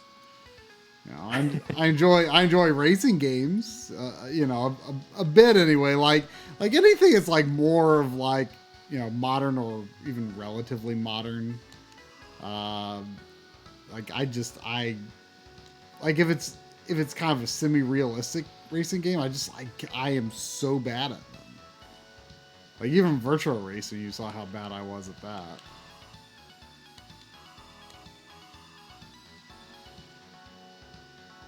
I kind of got really into 3D Hot Rally though, which is, you know, obviously kind of similar to this game.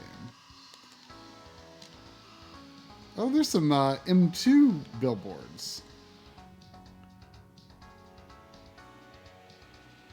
Oh, yeah.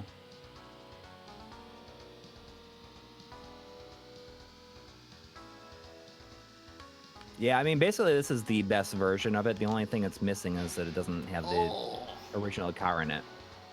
Like, they had to change it because they don't have the Testarossa license. You know, it looked like that gradient. Which, in many ways, I think that still makes the Saturn version slightly superior. There are so many levels arcade accurate car to that gradient. Like, is that accurate to the arcade? It should be, yeah. I mean, yeah, they wouldn't change anything in that.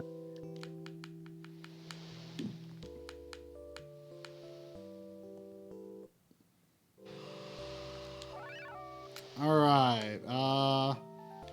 What tune should I go for? Oh, you got to do the what is that? The bonus music, which is the that one. Radiation? No, there should be another one. Is there like another one? Step on Beat Arcade Edition. Keep going. Midnight like Highway Playback. Yeah, keep going. A melody? There should be. Isn't there like Driver's Mega Mix Volume 1? He's holding a tape. Okay. Yep. It's awesome.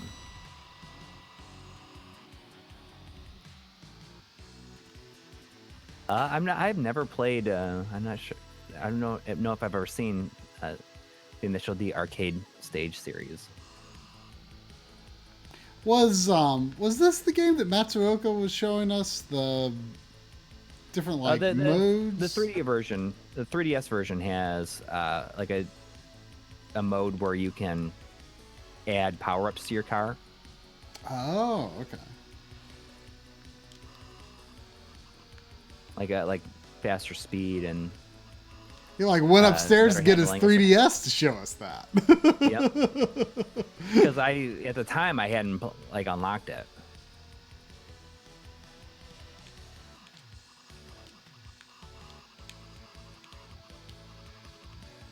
Oh, you can upgrade your car in this version, so it has that whole mode in it. It shows the. I mean, I obviously don't know what I'm talking about. I should have gone the other way since I went this way before. So, Paul, you were talking about earlier how Sega Rally is your favorite arcade game. Didn't you? You had a car that was the Sega Rally car.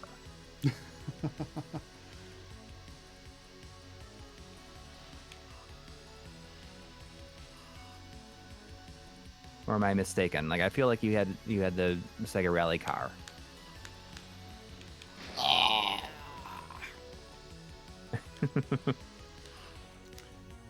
Like if you crash, like, are you even gonna make it to the end? Yeah. Oh yeah. I mean, if you put it on easy, you'd definitely be able to Here's make it. some. I think that Splash Wave is playing now.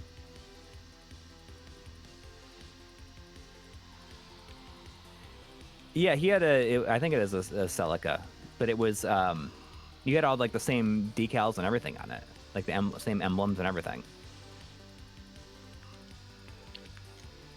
I mean, it was made up to look exactly the same.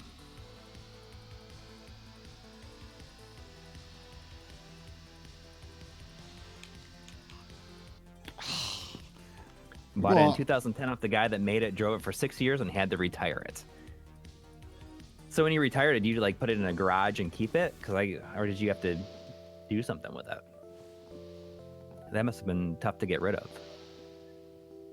Not because nobody wants it, but because you didn't want to get rid of it. Yeah, I'm just using borders because I don't even know why. Not playing all that seriously, I guess. You wanna play something else? Well, I want how do we do that upgrade thing?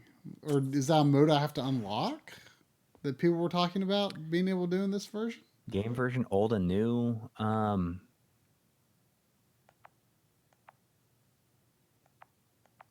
don't know. Yeah, we can switch to. I want to play all these games eventually. Well, the last two Sega ages we have now are Wonder Boy and Alex Kidd, and then I'll play some Mario and Sonic. Okay. In that case, I have another Sega ages that he doesn't have.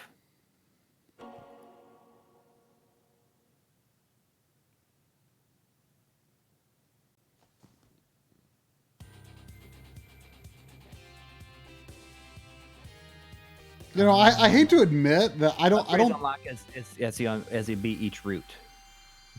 Oh, okay, that's cool.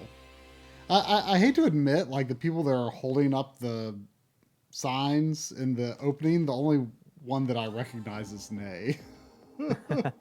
Sometimes it's the two giants from Golden Axe. I saw them. Yeah, I saw them. I wasn't sure. I didn't realize who they were until you just said but that. It's, like the other one is like sometimes you get Nay, and the other one is Rika from Phantasy Star 4. Okay, so this is the arcade version. Yes. Which I feel is the inferior one. I agree.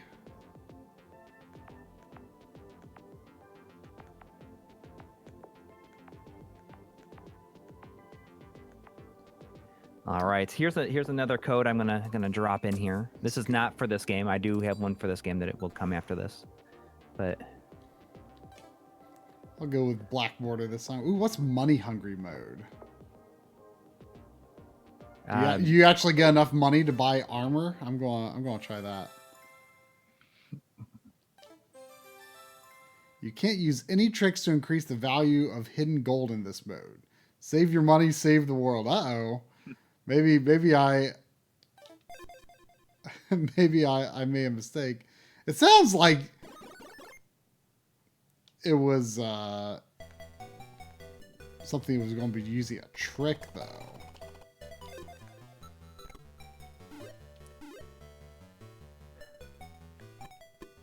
If anybody gets that, let me know if you got it. Oh, Drumata got that one. Congratulations. I'm going to... I just want to see what the scaling looks like if I use fit.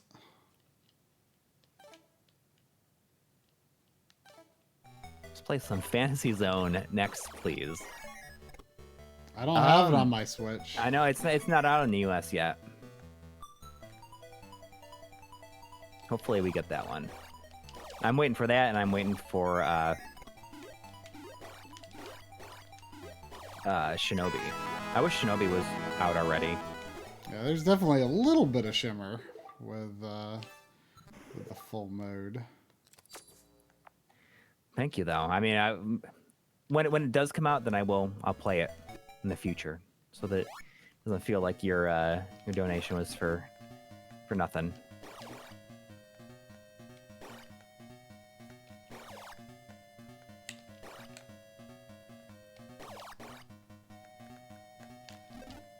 But after he plays everything, well, I mean, it's 11 o'clock now. I mean, it'll have to be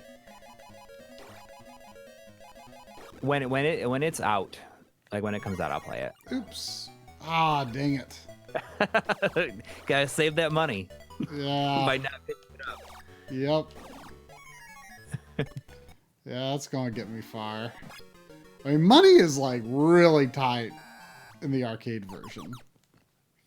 Cannonball Studios, there is going to be a code for Mario and Sonic. That'll be the last one that I give out.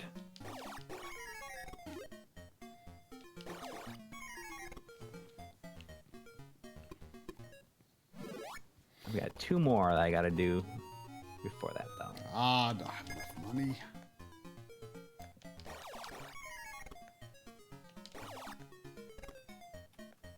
Oh man, just got some bonus points. Hattori Hanzo, Thunder Force 2 was released from last year. I mean, all these that we have here, like, we were given codes for a lot of these, for all the ones that everything we played tonight that Try's playing, and it was only stuff from this year.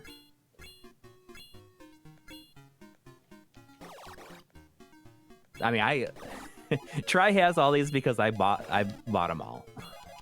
That's why he got the codes for them.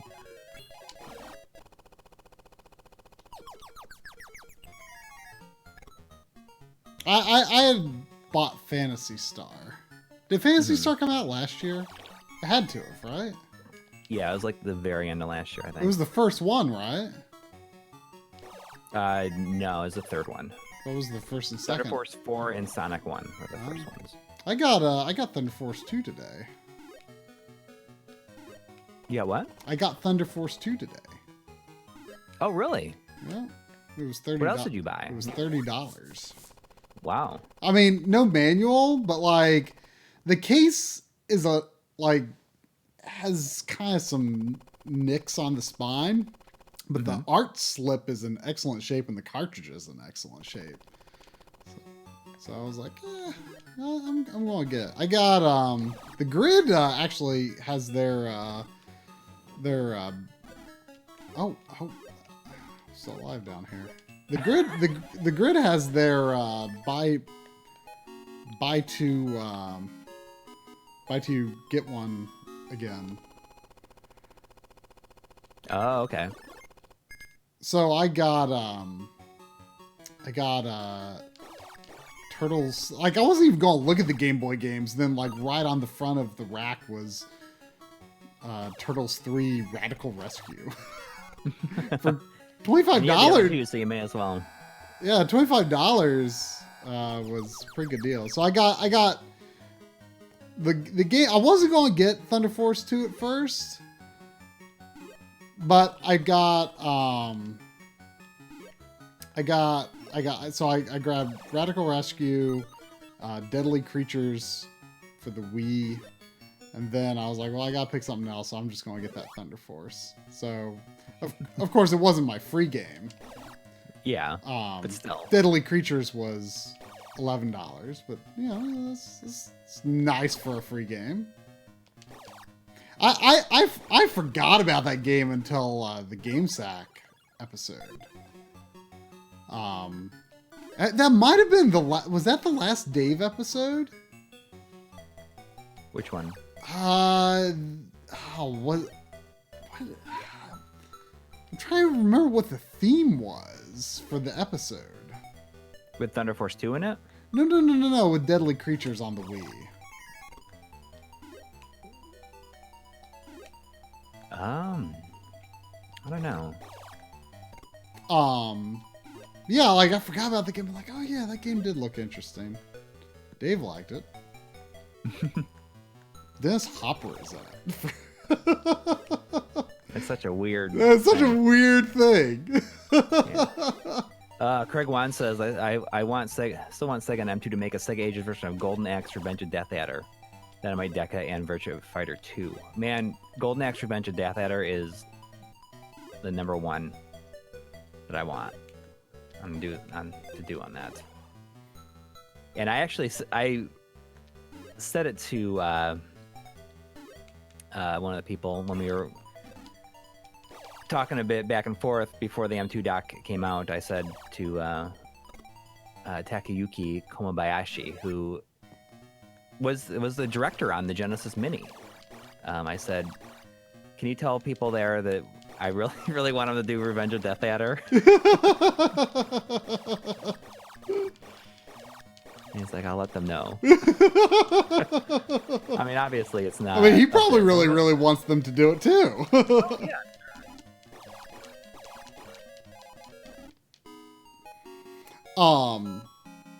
But 100% that is the game I want on there, like the game.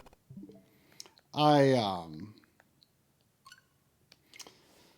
the other store at Save Point, I got someone was talking about PS3 earlier. I got the PS3 version of that GoldenEye remake just because it has move support. So that I got that. That's just interesting to me.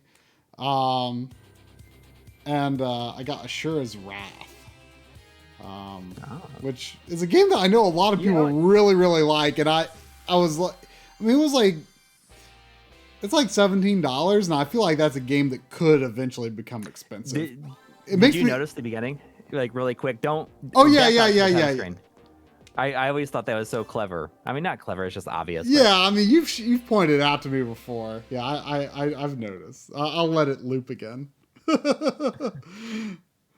Yeah, they mix it up with this one. Whoever got that Wonder Boy, let me know. Shura, you should get the Japanese version of Rambo First Blood Part 2 on the Sega Mark III because it's called Ashura. Yeah, that's fun how he jumps in. Yeah. Oh wait, game version international Hamburger Japan. What's yeah? What's what's international? Master Roy got it. What? What's international? I thought that was the hamburger version. Not the. So the first versions that came out in the Genesis, were the Master System. Yeah, on the Master System had the rice. And the hamburger was added later on, like in a later version of it. It's maybe it was the one that was on the BIOS. Oh, I have to keep the border just because he's eating hamburgers. If I change the version of the game? The default border, the first border changes depending on which version you choose. Oh, that's fun. Yeah, I mean, Alex Kidd with a hamburger has been my, even though I prefer the rice because that's like the first one that I had. Mm-hmm. But I just think the burger is funnier. That's been my Twitter icon and like basically all social media icon for like 10 years. What's an ages mode? I selected ages mode. Will it tell you at the beginning there? It didn't. It did in the arcade games. See, all this stuff is new. Like these new cutscenes, like those. Oh, they like made those up for this? As far as I know, yeah, I've never seen them anywhere else. Really? I should have watched it. I just skipped it just to get to playing. Oh man, that was lousy.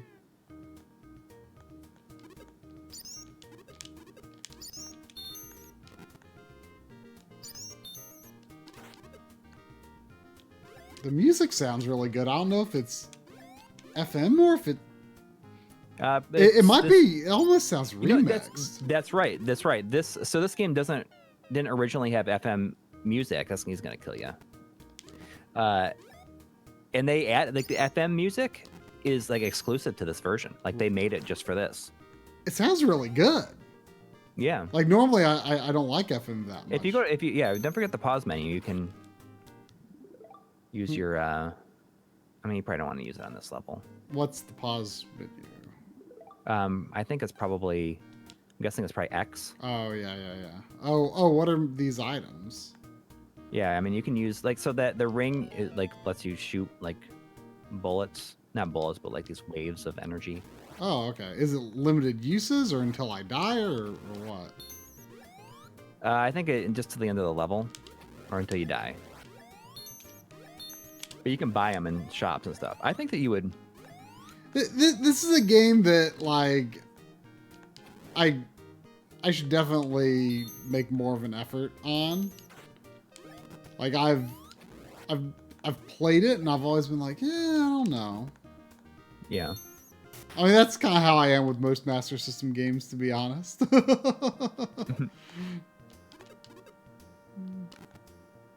So yeah, so the Ages mode has FM music and other enhancements. So I assume the other enhancements are the cutscenes. I mean, that is a really cool addition. Yeah. What does the skull block do? It just makes you shake in place. Oh, well, Like freezes you. don't do that, I guess. You can kill those guys if you. There's the hamburger. Whoa! Oh, the hamburger's the one up. Oh, that's right. The hamburgers are at the end of the level. Oh, that was just... That's the Usually, exit? and all the versions I played is always the rice cake. Please buy the things Right. that you like.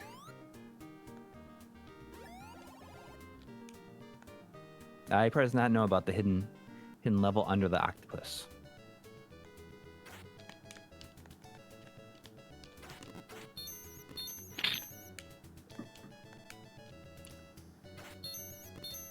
Yeah, I mean, I go back and forth on the Master System FM audio.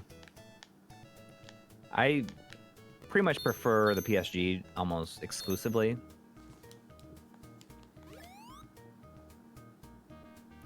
Yeah, the hamburger was built into the Master System too. So I think that the order is... I think it's paper and then rock. Paper than rock. Yeah. I only know that because I just played this the other day.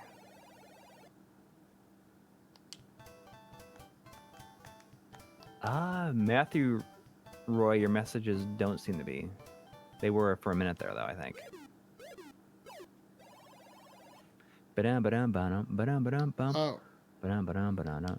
Oh. Oh. Now it should be... I was wrong. I guess it was rock. And then maybe it's paper. I don't know. I may have just messed you up here. Man, our hands are huge. Yep. But I'm pretty sure that it's the same every time. So that you can just memorize the order that they go in. Oh, man. I win. You got it. That makes no sense. You better accept the inevitable. Oh, no. Oh, no! I turned to stone or something. Yeah. How many more codes you got? I have 2 more. Okay, well... Oh, was I'll Alex... drop one right now. Yeah, I'll go ahead and switch to Mario. Mario's I don't know what to expect of this. Our friend Audie was... I've never played any of those. Yeah, he was saying, these are surprisingly good and people ignore them. And I have never played one, so... I was thinking, this might actually be a funny backloggery stream sometime. Yeah, I bet it'd be fun. I don't know. I don't even know what kind of controller I should be using. Okay, yeah, so Blarg says first is just rock, then scissors. Okay, so I must have just had it wrong. I thought I knew it, but it's not. We got a $10.84 Canadian donation from Matthew Roy saying it's a Festivus miracle. Thank you. Did anybody get that Alex Kidd code. Let me know if you got the Alex Kidd code.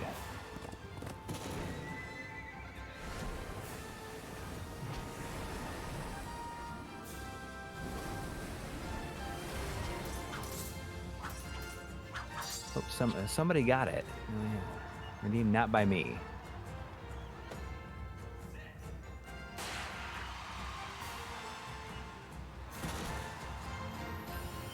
Oh, that's a clever transition. Oh yeah, I forgot. I saw screenshots of this like classic Oh, that's fun. Mario race.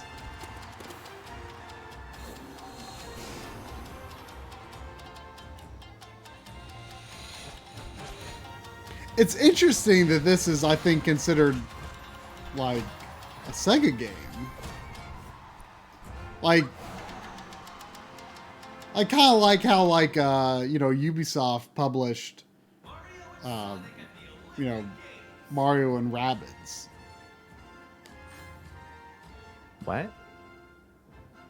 Like, the Rabbids, you mean? Right. Mario and Rabbids, Right. like Ubisoft published that. Like, I'm guessing Sega published this.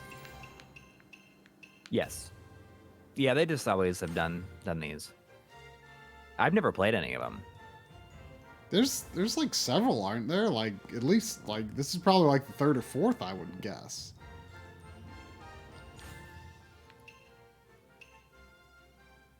Oh, there's a story mode. Ooh. That means that you're going to put this one on your backlog right then? I mean, not unless I buy a physical copy sometime. This is just on here for fun. I kind of want to start the story mode though. Like, I just want to, Yeah. I could do a quick match, but I just kind of want to see what this is about. For love of the game, it says, before we move on to fitness and athleticism, can we still talk about burgers? What are yours and Try's ideal burger? Ooh. So we were talking about Flip Daddies last week. They have one that's like, it's locally, flavored as like a Cincinnati burger, and it has Geta on it, which is. Oh no! Is Mario going to have dialogue? I don't know if I can handle it. Also, I really like guacamole on a burger. Guac. Yeah, guacamole on a burger. It's pretty great. Oh, phew, Mario's not going to talk. I was worried Mario was going to talk for a moment there.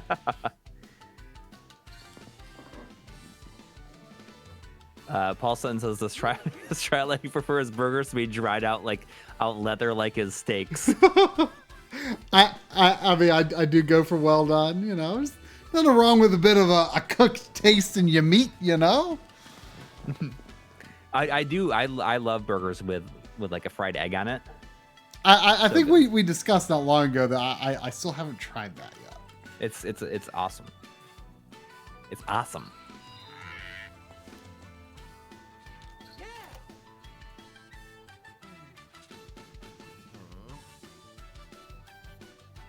Craig Wan says, I really love In-N-Out, so I can understand why some people don't like it. Have you guys had it before? Didn't we have In-N-Out when we went to LA to shoot the night trap thing? Is that where we went to? Was In-N-Out Burger? Oh, in LA? Yeah. Yeah. Okay. And here in the Charlotte area, we've got the Greek pita burger. Oh, that's from your is it Showmars? Showmars, yeah. So good. You put a picture of that of your burger on Discord the other day. Yeah, well, that's because Audie went there too when he was around here. He also liked it. Paul Sun says the stream always turns to food just in time for midnight snacking. It's true. It seems like right around Tokyo 64. That's funny. Quarter after 11, it becomes in the after hours. It becomes about food.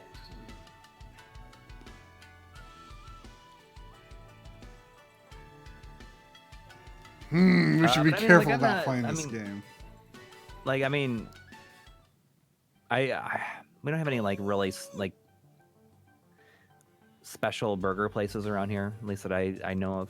I mean, there's a what's the place called? It's like Mad Mike's down the road. I don't know if that's like a chain or not, though. I've never seen it anywhere else, but they're pretty good.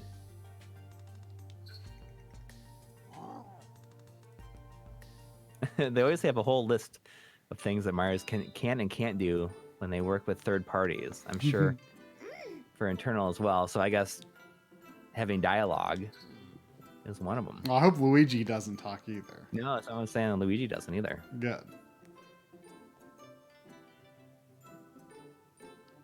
I'm really not sure if Wario should talk either. Wario and Waluigi, I kind of feel like they shouldn't. There's dialogue in WarioWare Gold on 3DS. Wario talks, and I don't think I like it.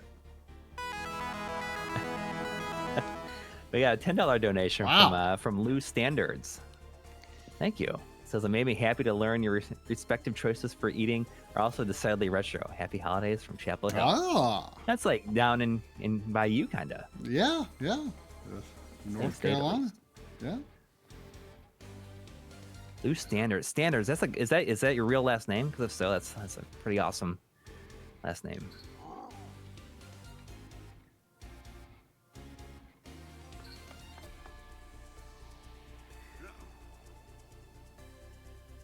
Wario can talk. I don't trust Waluigi though. Love Wario and WarioWare Gold. Even got a Spanish dub. Really? Yeah, I other people have said, "Oh no, I like Wario talking." The cutscenes in WarioWare Gold were weird to me. They didn't match the vibe that I associate with WarioWare. I don't know. It was just sort of strange to me.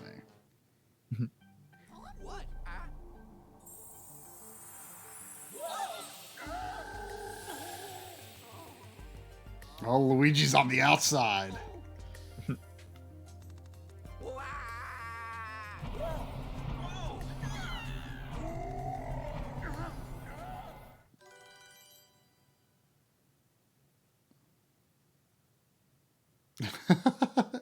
Eggman Sprite.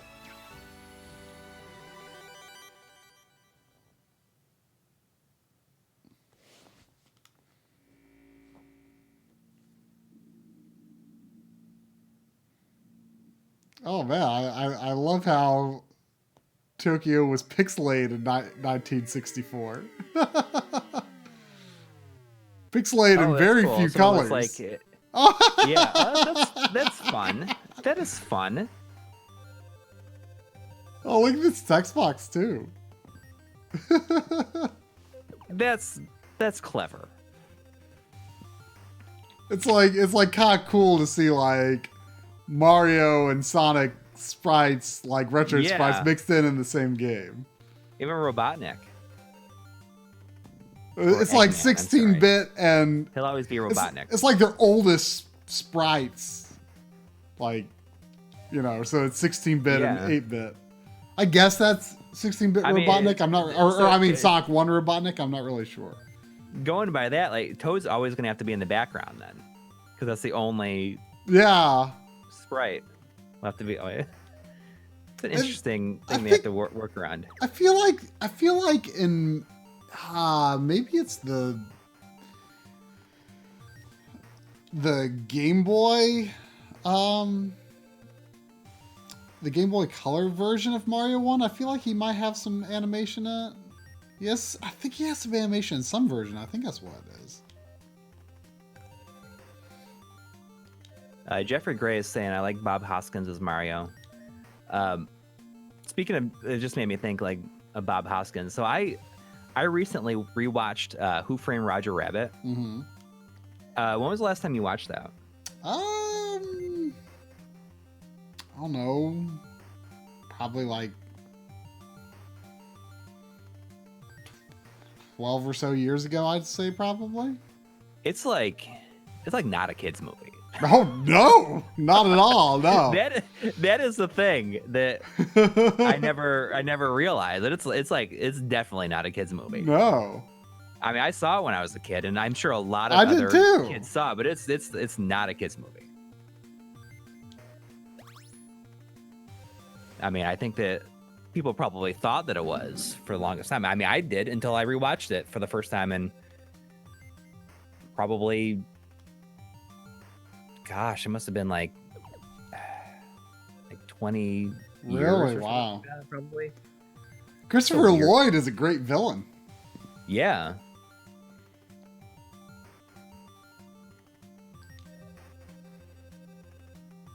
Ooh, Yeah, I mean, magic. it sure says I saw it in theaters when I was 9 or 10. Is that when it came out? So when did it come out? Did it come out in 88? I mean, did Zemeckis do that between, like, before Back to the Future 2 and 3? I don't Or know. afterwards? Probably between, I would guess. 89? Because...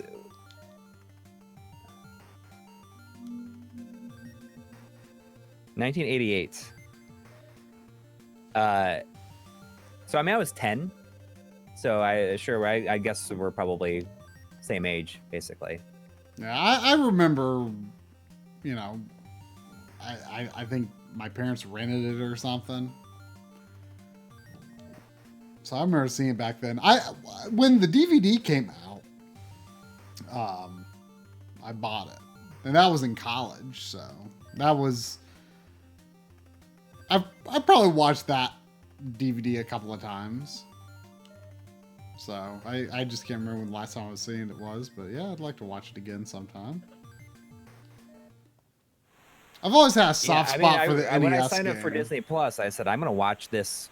I want to watch Who Framed Roger Rabbit. I think that my kids would think it was awesome, and then I watched it, and I said I can't watch this with them. Like that's out of the question. Is they'll be terrified of cartoons for one thing.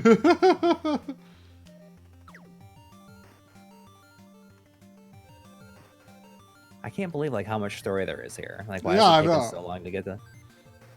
Well, I should probably like stop trying to actually read it. Yeah. It's a fun presentation for sure. I definitely have a soft spot for the Mario Brothers movie. I saw it in the theater, and I saw it, gosh, like maybe like 8 years ago, and when they were doing that nationwide tour with like one of the last surviving prints. Mm-hmm. Saw it at the Sunshine Theater in New York City, which was just recently torn down. No longer there. I saw a lot of older movies at midnight showings during the time. I saw Mario, and then I saw Aliens there. Oh, cool. It's like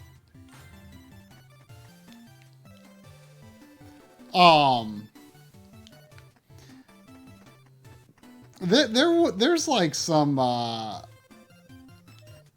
modern like recently some people have dug up like deleted scenes from that movie.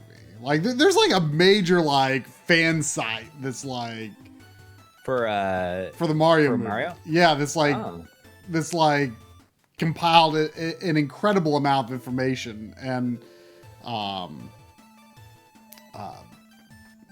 gotten all of these like several deleted scenes.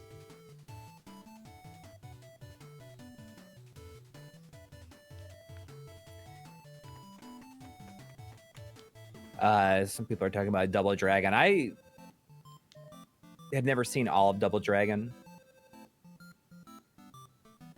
but I have seen The Wizard. I mentioned The Wizard. I was just talking the other day about how I really like The Wizard, and it's interesting because the first time I saw The Wizard, I didn't get to see it in the theater because I don't think it came to the area where I was living at the time. It just wasn't in the theater because there's only one movie theater and there's 2 movies that would show at it.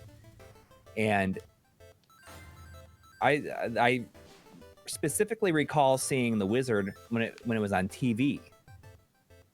And I recorded it. It was Christmas Day, and it was the same Christmas that I got the Genesis version of Strider. which is weird because I think that was 1990, which would have, and The Wizard came out in theaters in 89. So I can't believe that it was on TV like that close to shortly after the release, the theatrical release.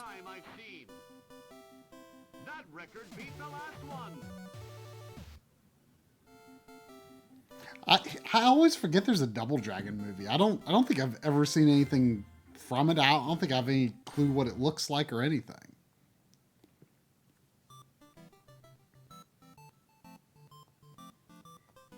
I mean, I don't think I've ever seen the whole thing.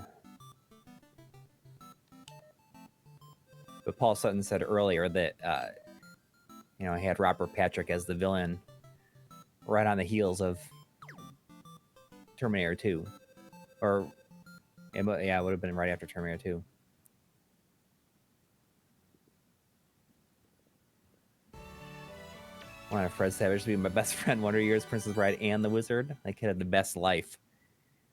He's on this one Netflix show that I can't think. It's like Friends from College, I think it's called. Which I, for some reason, like marathon when I was editing the M2 documentary. I just put it on in the background. Hopefully, it's going to have another season. It's pretty good. I liked it. I did both seasons of it, and I mean, I'm not sitting there like intently watching it. It's just like on, and I follow it in the background.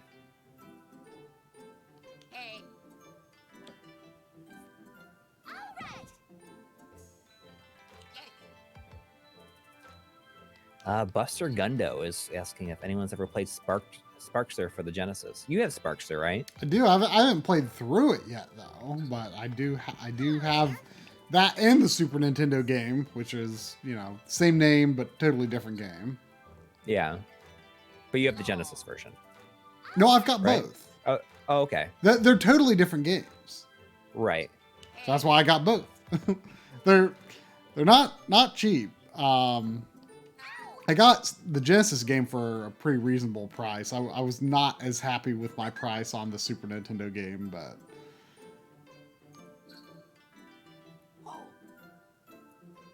have you even gotten to do an event yet? I saw you do one event. Yeah, I did one like button mash event. Yeah, I'll start mashing through this a lot faster. Yeah, I love the idea of this story mode though. It's just kind of silly.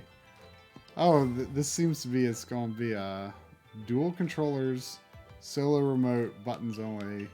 What's dual controllers like? Is it actually going to be like a thing? I kind of want to try that. Ugh.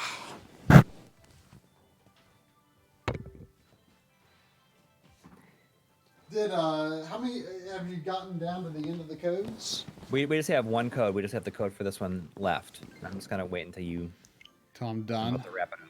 No. Put it out there. Hold the Joy-Con horizontally to charge power. Swing up and go. This has been fun. I mean, I'm glad. Like when we were first asked by Sega if we wanted to like give out some codes, they originally wanted us to play the Genesis Mini. I'm like, and that was totally fine. But I think it's more fun just to play in like all these different stuff. So when they said, actually, if you want to play some of the games we released this year, that's totally fine too. And we said, yeah, actually, we'd rather do that.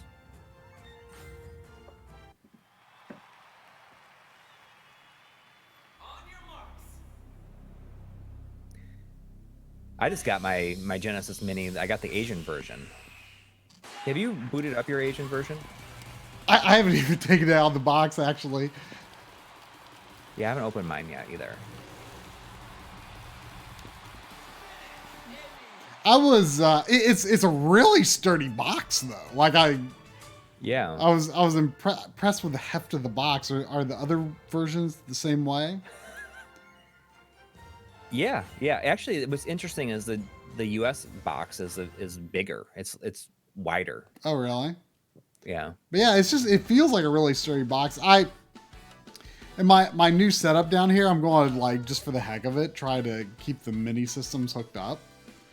Yeah. So I was actually going to go ahead and unbox it the other day, but I was like, yeah, I've got I'm more curious important if the controllers can priorities. be, if you can use the controller shells for real controllers.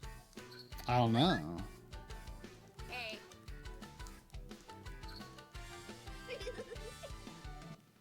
It's so funny in the script in your voiceover is like, had I ever felt a Super Nintendo controller that felt this fresh?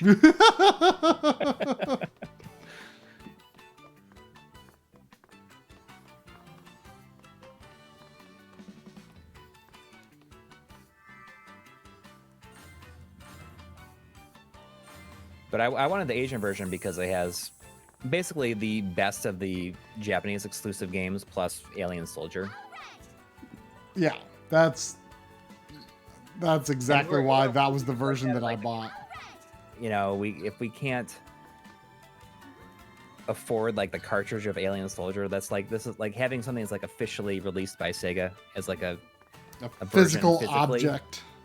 Yeah, that has it that you can plug it in and play it. If all the ROMs in the world disappeared, like all the, you know what I mean? Like just like a way, like a thing to have. Yeah. And you know, like it's the only way to physically have the like the English version of Monster World 4, Mm-hmm. an officially released product.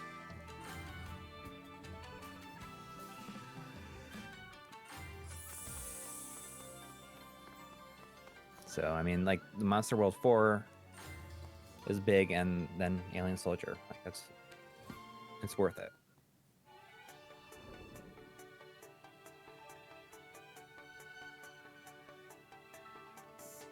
What's really funny is for this controllers episode, there was a lot of people in in the third-party controllers episode that said, like, you know, clean your controllers. And who was it that tweeted something? I think it was Ray Barnholt, who you know, is like, was on. I'm not sure if he still is, but he was on Retronauts a whole bunch. And he like tweeted something about like, if you're gonna show controllers on a video, you know, you should you clean them as best you can. It's not that hard. So I've actually gone through, and for the most part, like every controller I show, I've gone through and pulled them apart and run them underwater, run the shells underwater, and use the toothbrush on them. There's one part that is not. There's like a clip that that Joe Redifer sent me, because I needed a clip of the Master System controller. They had the little plug that you pull out, and you can and you can screw in the like little controller. And for some reason on his, it was just like inside that hole, it was like, it had all this gunk and stuff on it. He's like, I couldn't clean it off. It was too much. It's too extreme that I had to leave it in there. And it's funny because he didn't have the little joystick that goes in there. So he takes a screwdriver bit and uses that instead. And what did you say the other day? You said that nobody does fake Controller mashing, intense controller mashing like Joe, better than he does, because he's just like all over the place. He's just so good. Like, and he does this thing. He does this one part where he's like hitting the button, and he reaches over with his pointer finger and presses the other button with it for like a split second for some reason. I feel like Joe's personality comes through in his fake controller mashing. Like, yeah, like there's a personality to it that like you just can't replicate unless you're Joe Redifer. Right. And you know, keeping that gunk on there when it's so extreme, I can't, I have to leave it in there. It's just like when you showed like the Vita with all the dust on it. Yeah. The PSP with all the dice on it. It's so extreme that you have to take advantage of that. Yeah. Exactly.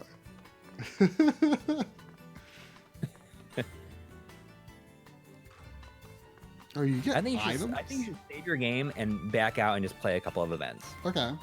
Yeah. I mean, the story mode is definitely clever. Yeah. Aren't you interested to see how it's gonna play out? Discus throw. Sure, why not? Is there shot put? I can do solo controller. I'm pretty sure that my wife said that in high school she did discus throwing. But yes, it is on. Wait. I thought solo remote. Oh, I guess there's some things you can only do with the... Close to your left shoulder, then hold R to take your stance and get ready. Oh, I better be careful. I'm not don't have a wrist strap. Slowly swing the Joy-Con to your right and back to charge the power gauge. Okay.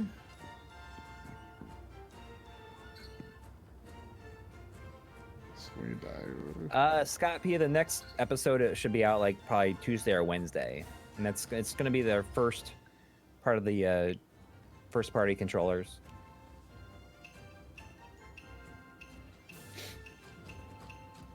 It turned out to be so long that we had to make 2 videos out of it. Could be Wario. It just covers 8 and 16-bit and Neo Geo. Press it with your thumb? Oh, okay.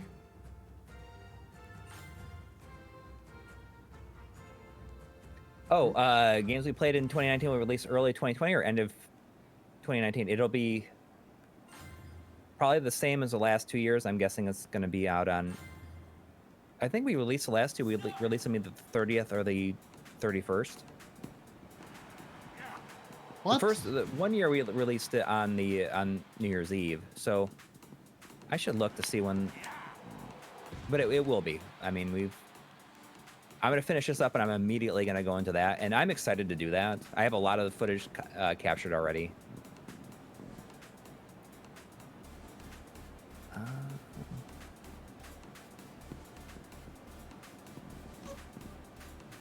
Well, let's see if I can find out what day we released games we played in 2018. I don't really understand.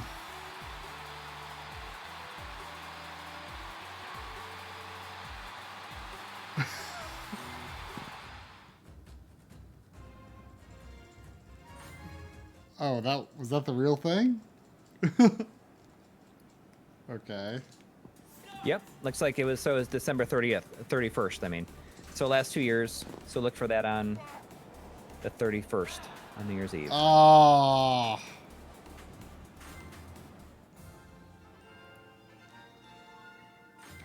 Jeffrey Gray says, I can't stop looking at how they animated Wario's fat. I did not notice.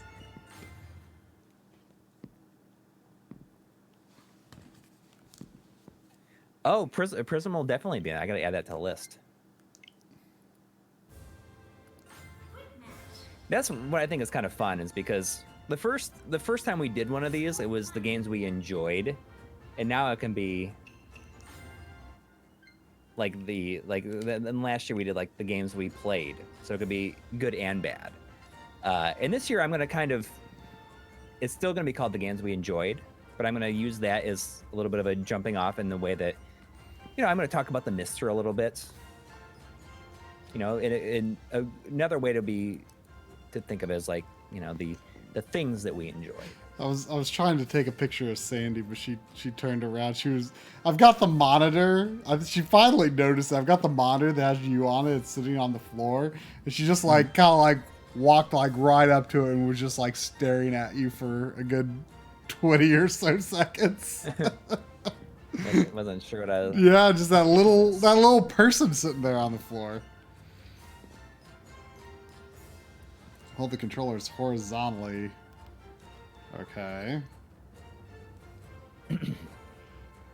Okay. But Prism will definitely be on the list. There's gonna be some other stuff on there. It doesn't always have to be our things that we enjoyed. I should make a mini. So I'm gonna try to make a John Linneman and I are going to be making a mini in person. At least if it doesn't end up being a mini, it's going to be a DF Direct. We wanted to do an episode, but because I'm moving, there's not enough of a chance. So we might we're just going to try and do like either a mini or an episode for him for Digital Foundry.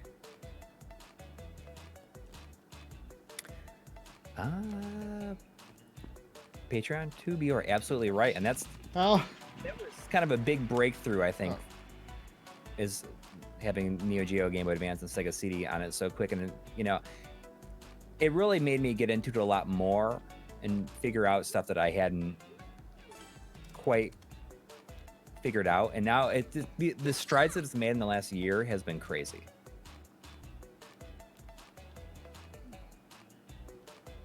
Oh. I meant they should actually make a small version of you. Well, maybe. Maybe one day.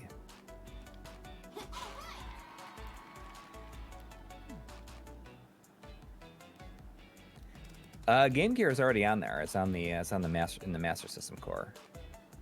Smoke Monster is doing a thing on his channel where he's releasing a video every day until the end of the year, where it's featuring a different core that the Mister has on it. So check out Smoke Monster's channel to check on that. I think he's released 4 of them so far.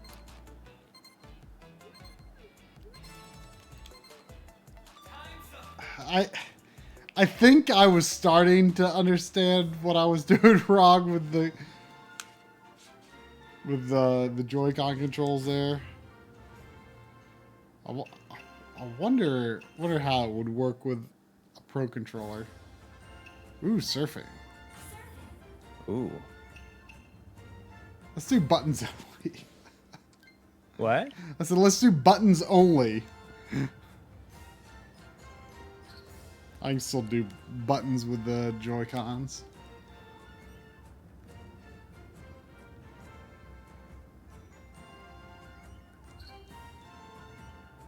The game room says, quick question for you guys about PVMs. I'm trying to adjust vertical conversions on this display. What is the best method to break the white glue that holds the rings in place? That's a question I would ask RetroTech. He did that in the... He did a video recently about fixing convergence. Yeah, check on the channel RetroTech. He does all these PVM repair videos. And when we were at Retro Creator last month, I had a PVM that didn't work, and he fixed it. The buttons didn't work in the front, and he fixed it live. And he lives pretty close to me, so I think that I might find it, like, you know, after moving and everything, I might go down there and see if and pay him to recap my 20L5, and I can like film that, and like maybe we can do the calibration video. Like shoot the calibration video then, or do something. Who knows? Oh, everyone's talking about Eggman's feet. They do not have well-defined separated toes.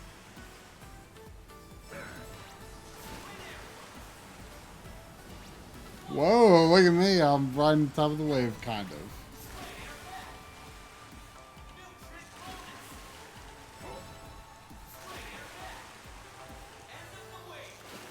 All right, so does everyone want me to drop the code for this in there in the chat? This is the final code of the night. This is the unlock code that gives you for Eggman's Feet, the video game. All right, everyone, get your Switches or get to the Nintendo site and get ready. Whatever you need to do to redeem this code. All right. I'm gonna give you.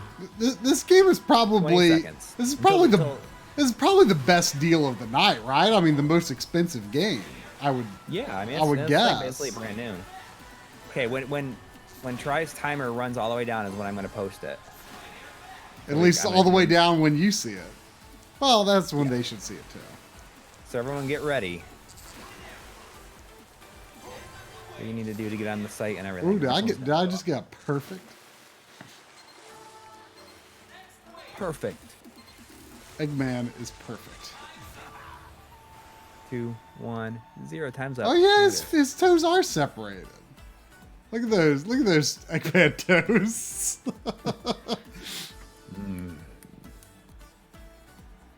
Love those toes.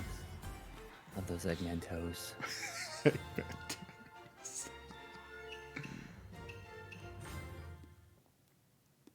This little Robotnik went wee all the way home. Oh, I sure got it. Oh, Congratulations. Hey. Ooh, I want to do horse riding. The horse racing minigame in Dragon Quest 11 is more fun than it ought to be. Like you can drift your horse. That's kind of awesome.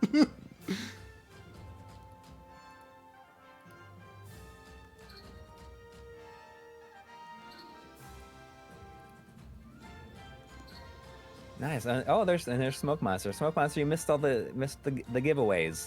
I was just telling people to go check out your daily videos on the Mr. Cores.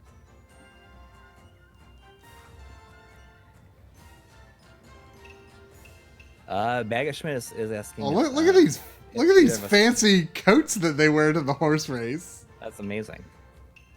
Well, not everyone has a fancy coat. If you ever played any Tony Hawk games, it'll be Daisy. I played 1, 2, and 3 very extensively. Probably 3 the most, believe it or not.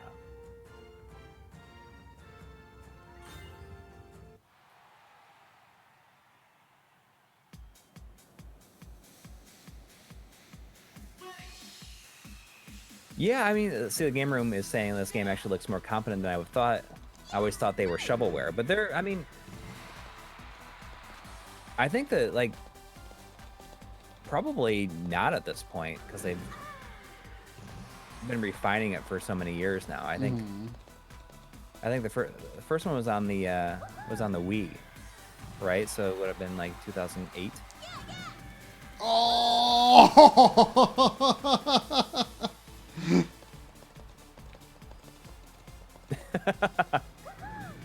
I don't know. This isn't quite as good as the Dragon Quest 11 horse racing, but Is the Dragon Quest? What? It's not as good as the Dragon Quest. Yeah, but I understand this minigame a bit better than the other ones I've played so far. Sandrub, you should check out Skatebird. Oh, okay. Whoa. So this is a game called Skatebird. Okay. Look at that! Did you see how she was standing on the horse? How about that? I mean, it's like you're into this. You like it. It's interesting for sure. I mean, I think it'll be definitely fun for a backlog. Right. I mean, that's the main thing. It's just like, especially with friends, it'd just be like, just a silly thing to play. Yeah.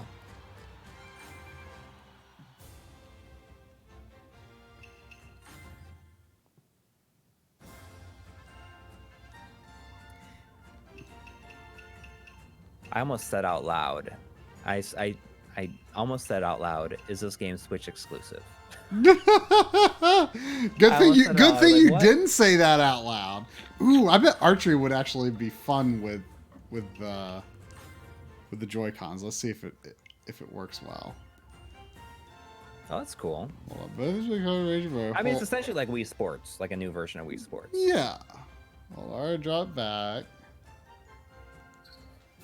Joy-Con to aim, release R to shoot the arrow.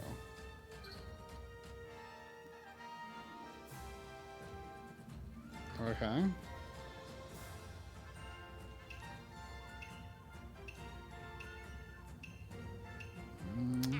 Waluigi looks like a good archer.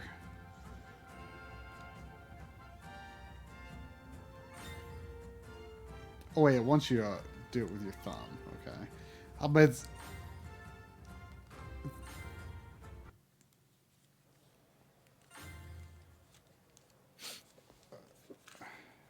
Okay.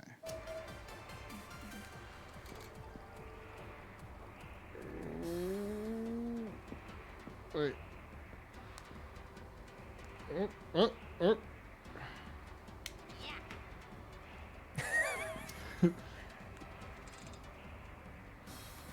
Okay, it's inverted controls. I wasn't necessarily expecting that at first.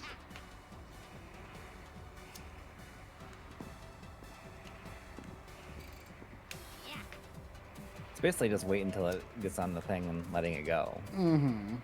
I mean, well, I think there's wind and other aspects in play too.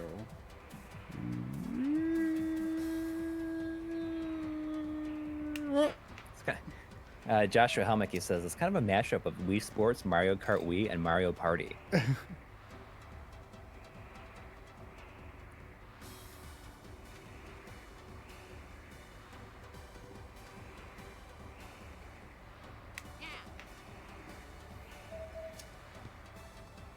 All right, we can go for it now.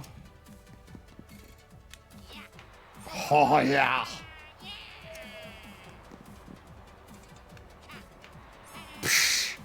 Nice. That may as well have been a split arrow there. Look at that. Take that, Metal Sonic.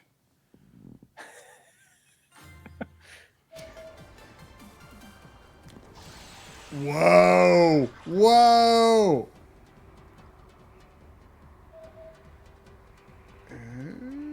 Baggishman saying you should try the Dream Racing game. Is there a racing game in this, or is that something else? There was that Sonic racing game that came out this year too. There's several codes that we did not get for some of the other releases. I think the Sonic Racing was one of those. The new Sonic Racing didn't include other Sega characters, which is one of my favorite parts about the other ones, about Transformed at least. Yeah, I mean that was like considered like maybe like the best character racing game outside of like Mario Kart. Yeah, I got that game when I got the when I got my Wii U. Was it a launch game? Yeah. It's the best version of it too, I guess.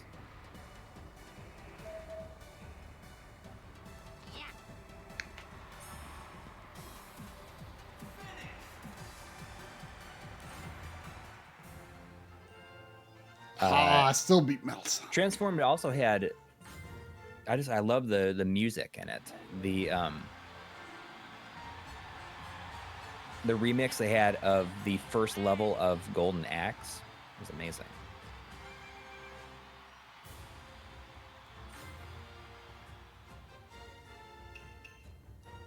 All right, let's do one more event.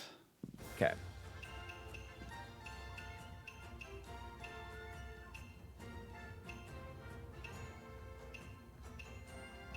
Whoa, what is this? What is Dream Shooting? Do Dream Racing. That's what Baggish Schmidt is saying you should play. It's Dream Racing is airboarding down an F-Zero-esque track. Oh, okay. Man, that sounds amazing. I didn't notice those others because they're a different color for some reason. 360 version is better of Transformed, but frame rate consistently though not desynced. But doesn't the Wii U version have exclusive content?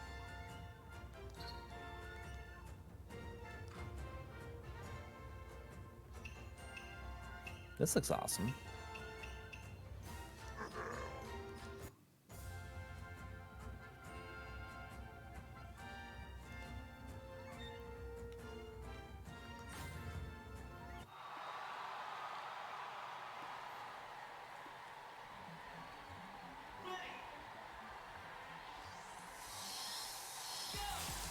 Yep, you gotta play as Bowser.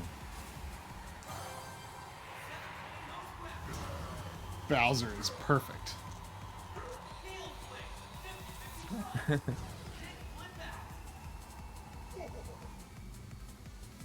you just play this with a regular controller? I am playing it with. I mean, I'm playing it with buttons. But I'm using Joy-Cons.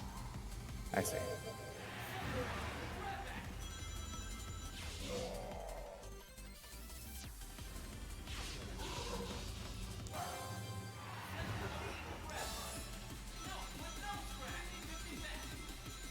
That's like such a Sonic thing, is to pull the camera out when you go around the big Yeah. grinding on rails. It is like kind of like Tony Hawk. Oh, I got a star.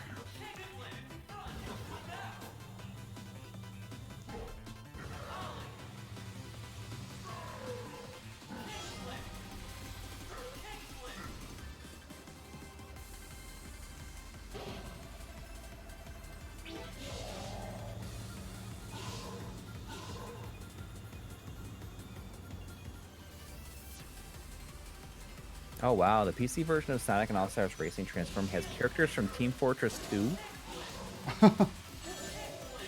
That's weird.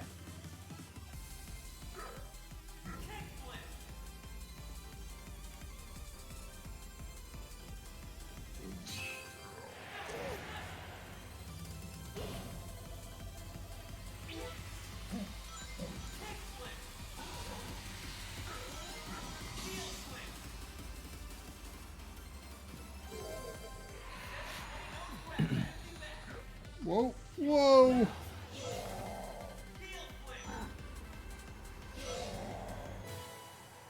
It's kind of cool, I have to say. Like, this is...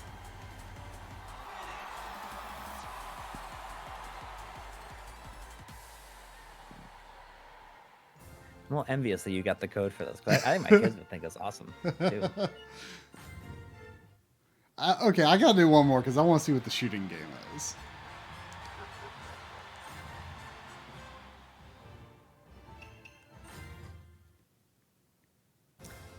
All right, Sincere Official, thanks for stopping in. Have a good night.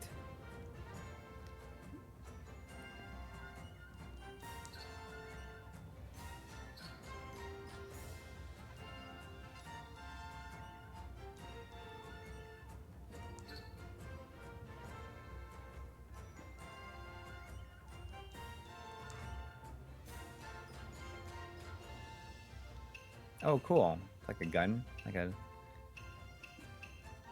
Does it have gyro aiming on there? Yeah, but I'm not clear how it's going to work with two Joy-Cons. I feel like Shadow the Hedgehog is appropriate for a shooting game. Yeah. Hold the controller so you're... This... I don't know how well this will work with the separated Joy-Cons.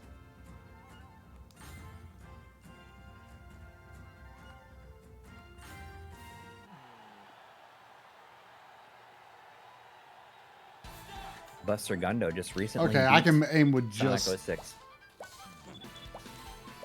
I can aim with just the right. Oh, that's kind of fun.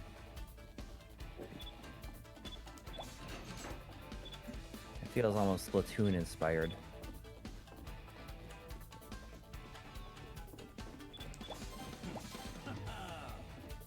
The game room is asking, are you guys at all clued into how close HD Retrovision is to the Dreamcast component cable release? I'm dying over here.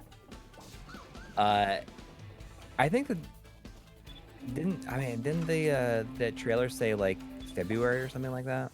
Or I haven't seen it. I don't recall. I've been using a prototype for it. And at least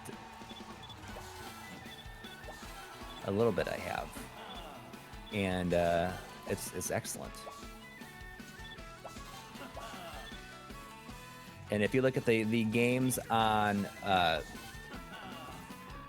Games Within Games episode, all the Shenmue stuff that is not DC HDMI captured is all using the HD Retrovision component cables. So there's maybe that's a little preview.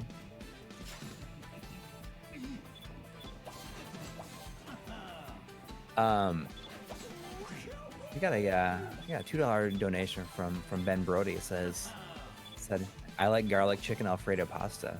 Hashtag deal with it. I mean, what's wrong with garlic chicken Alfredo pasta? That sounds awesome.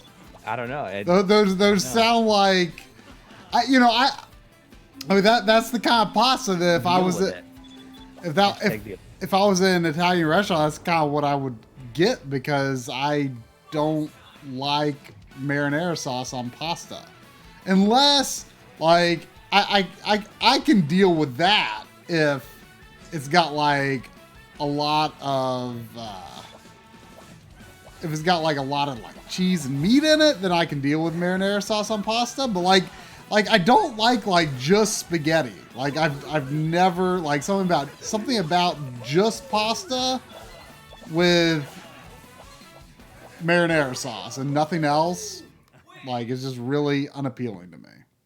It needs more ingredients. Like I'll eat like a good lasagna or something like that. Oh yeah, what?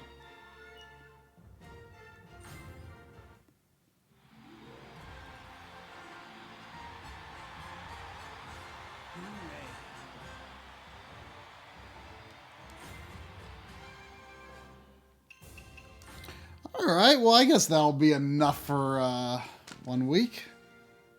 Yeah, I mean it's after midnight. Yeah, we've just been committing to the 3-hour streams lately. Yeah, not necessarily intentionally, but it's just gotta happen.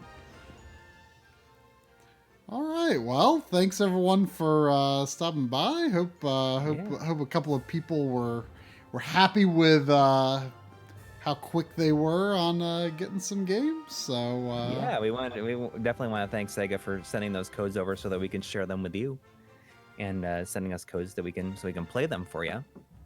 Everyone who donated tonight and hanging out, it's a lot of fun. It's fun, like being able to post that stuff for people.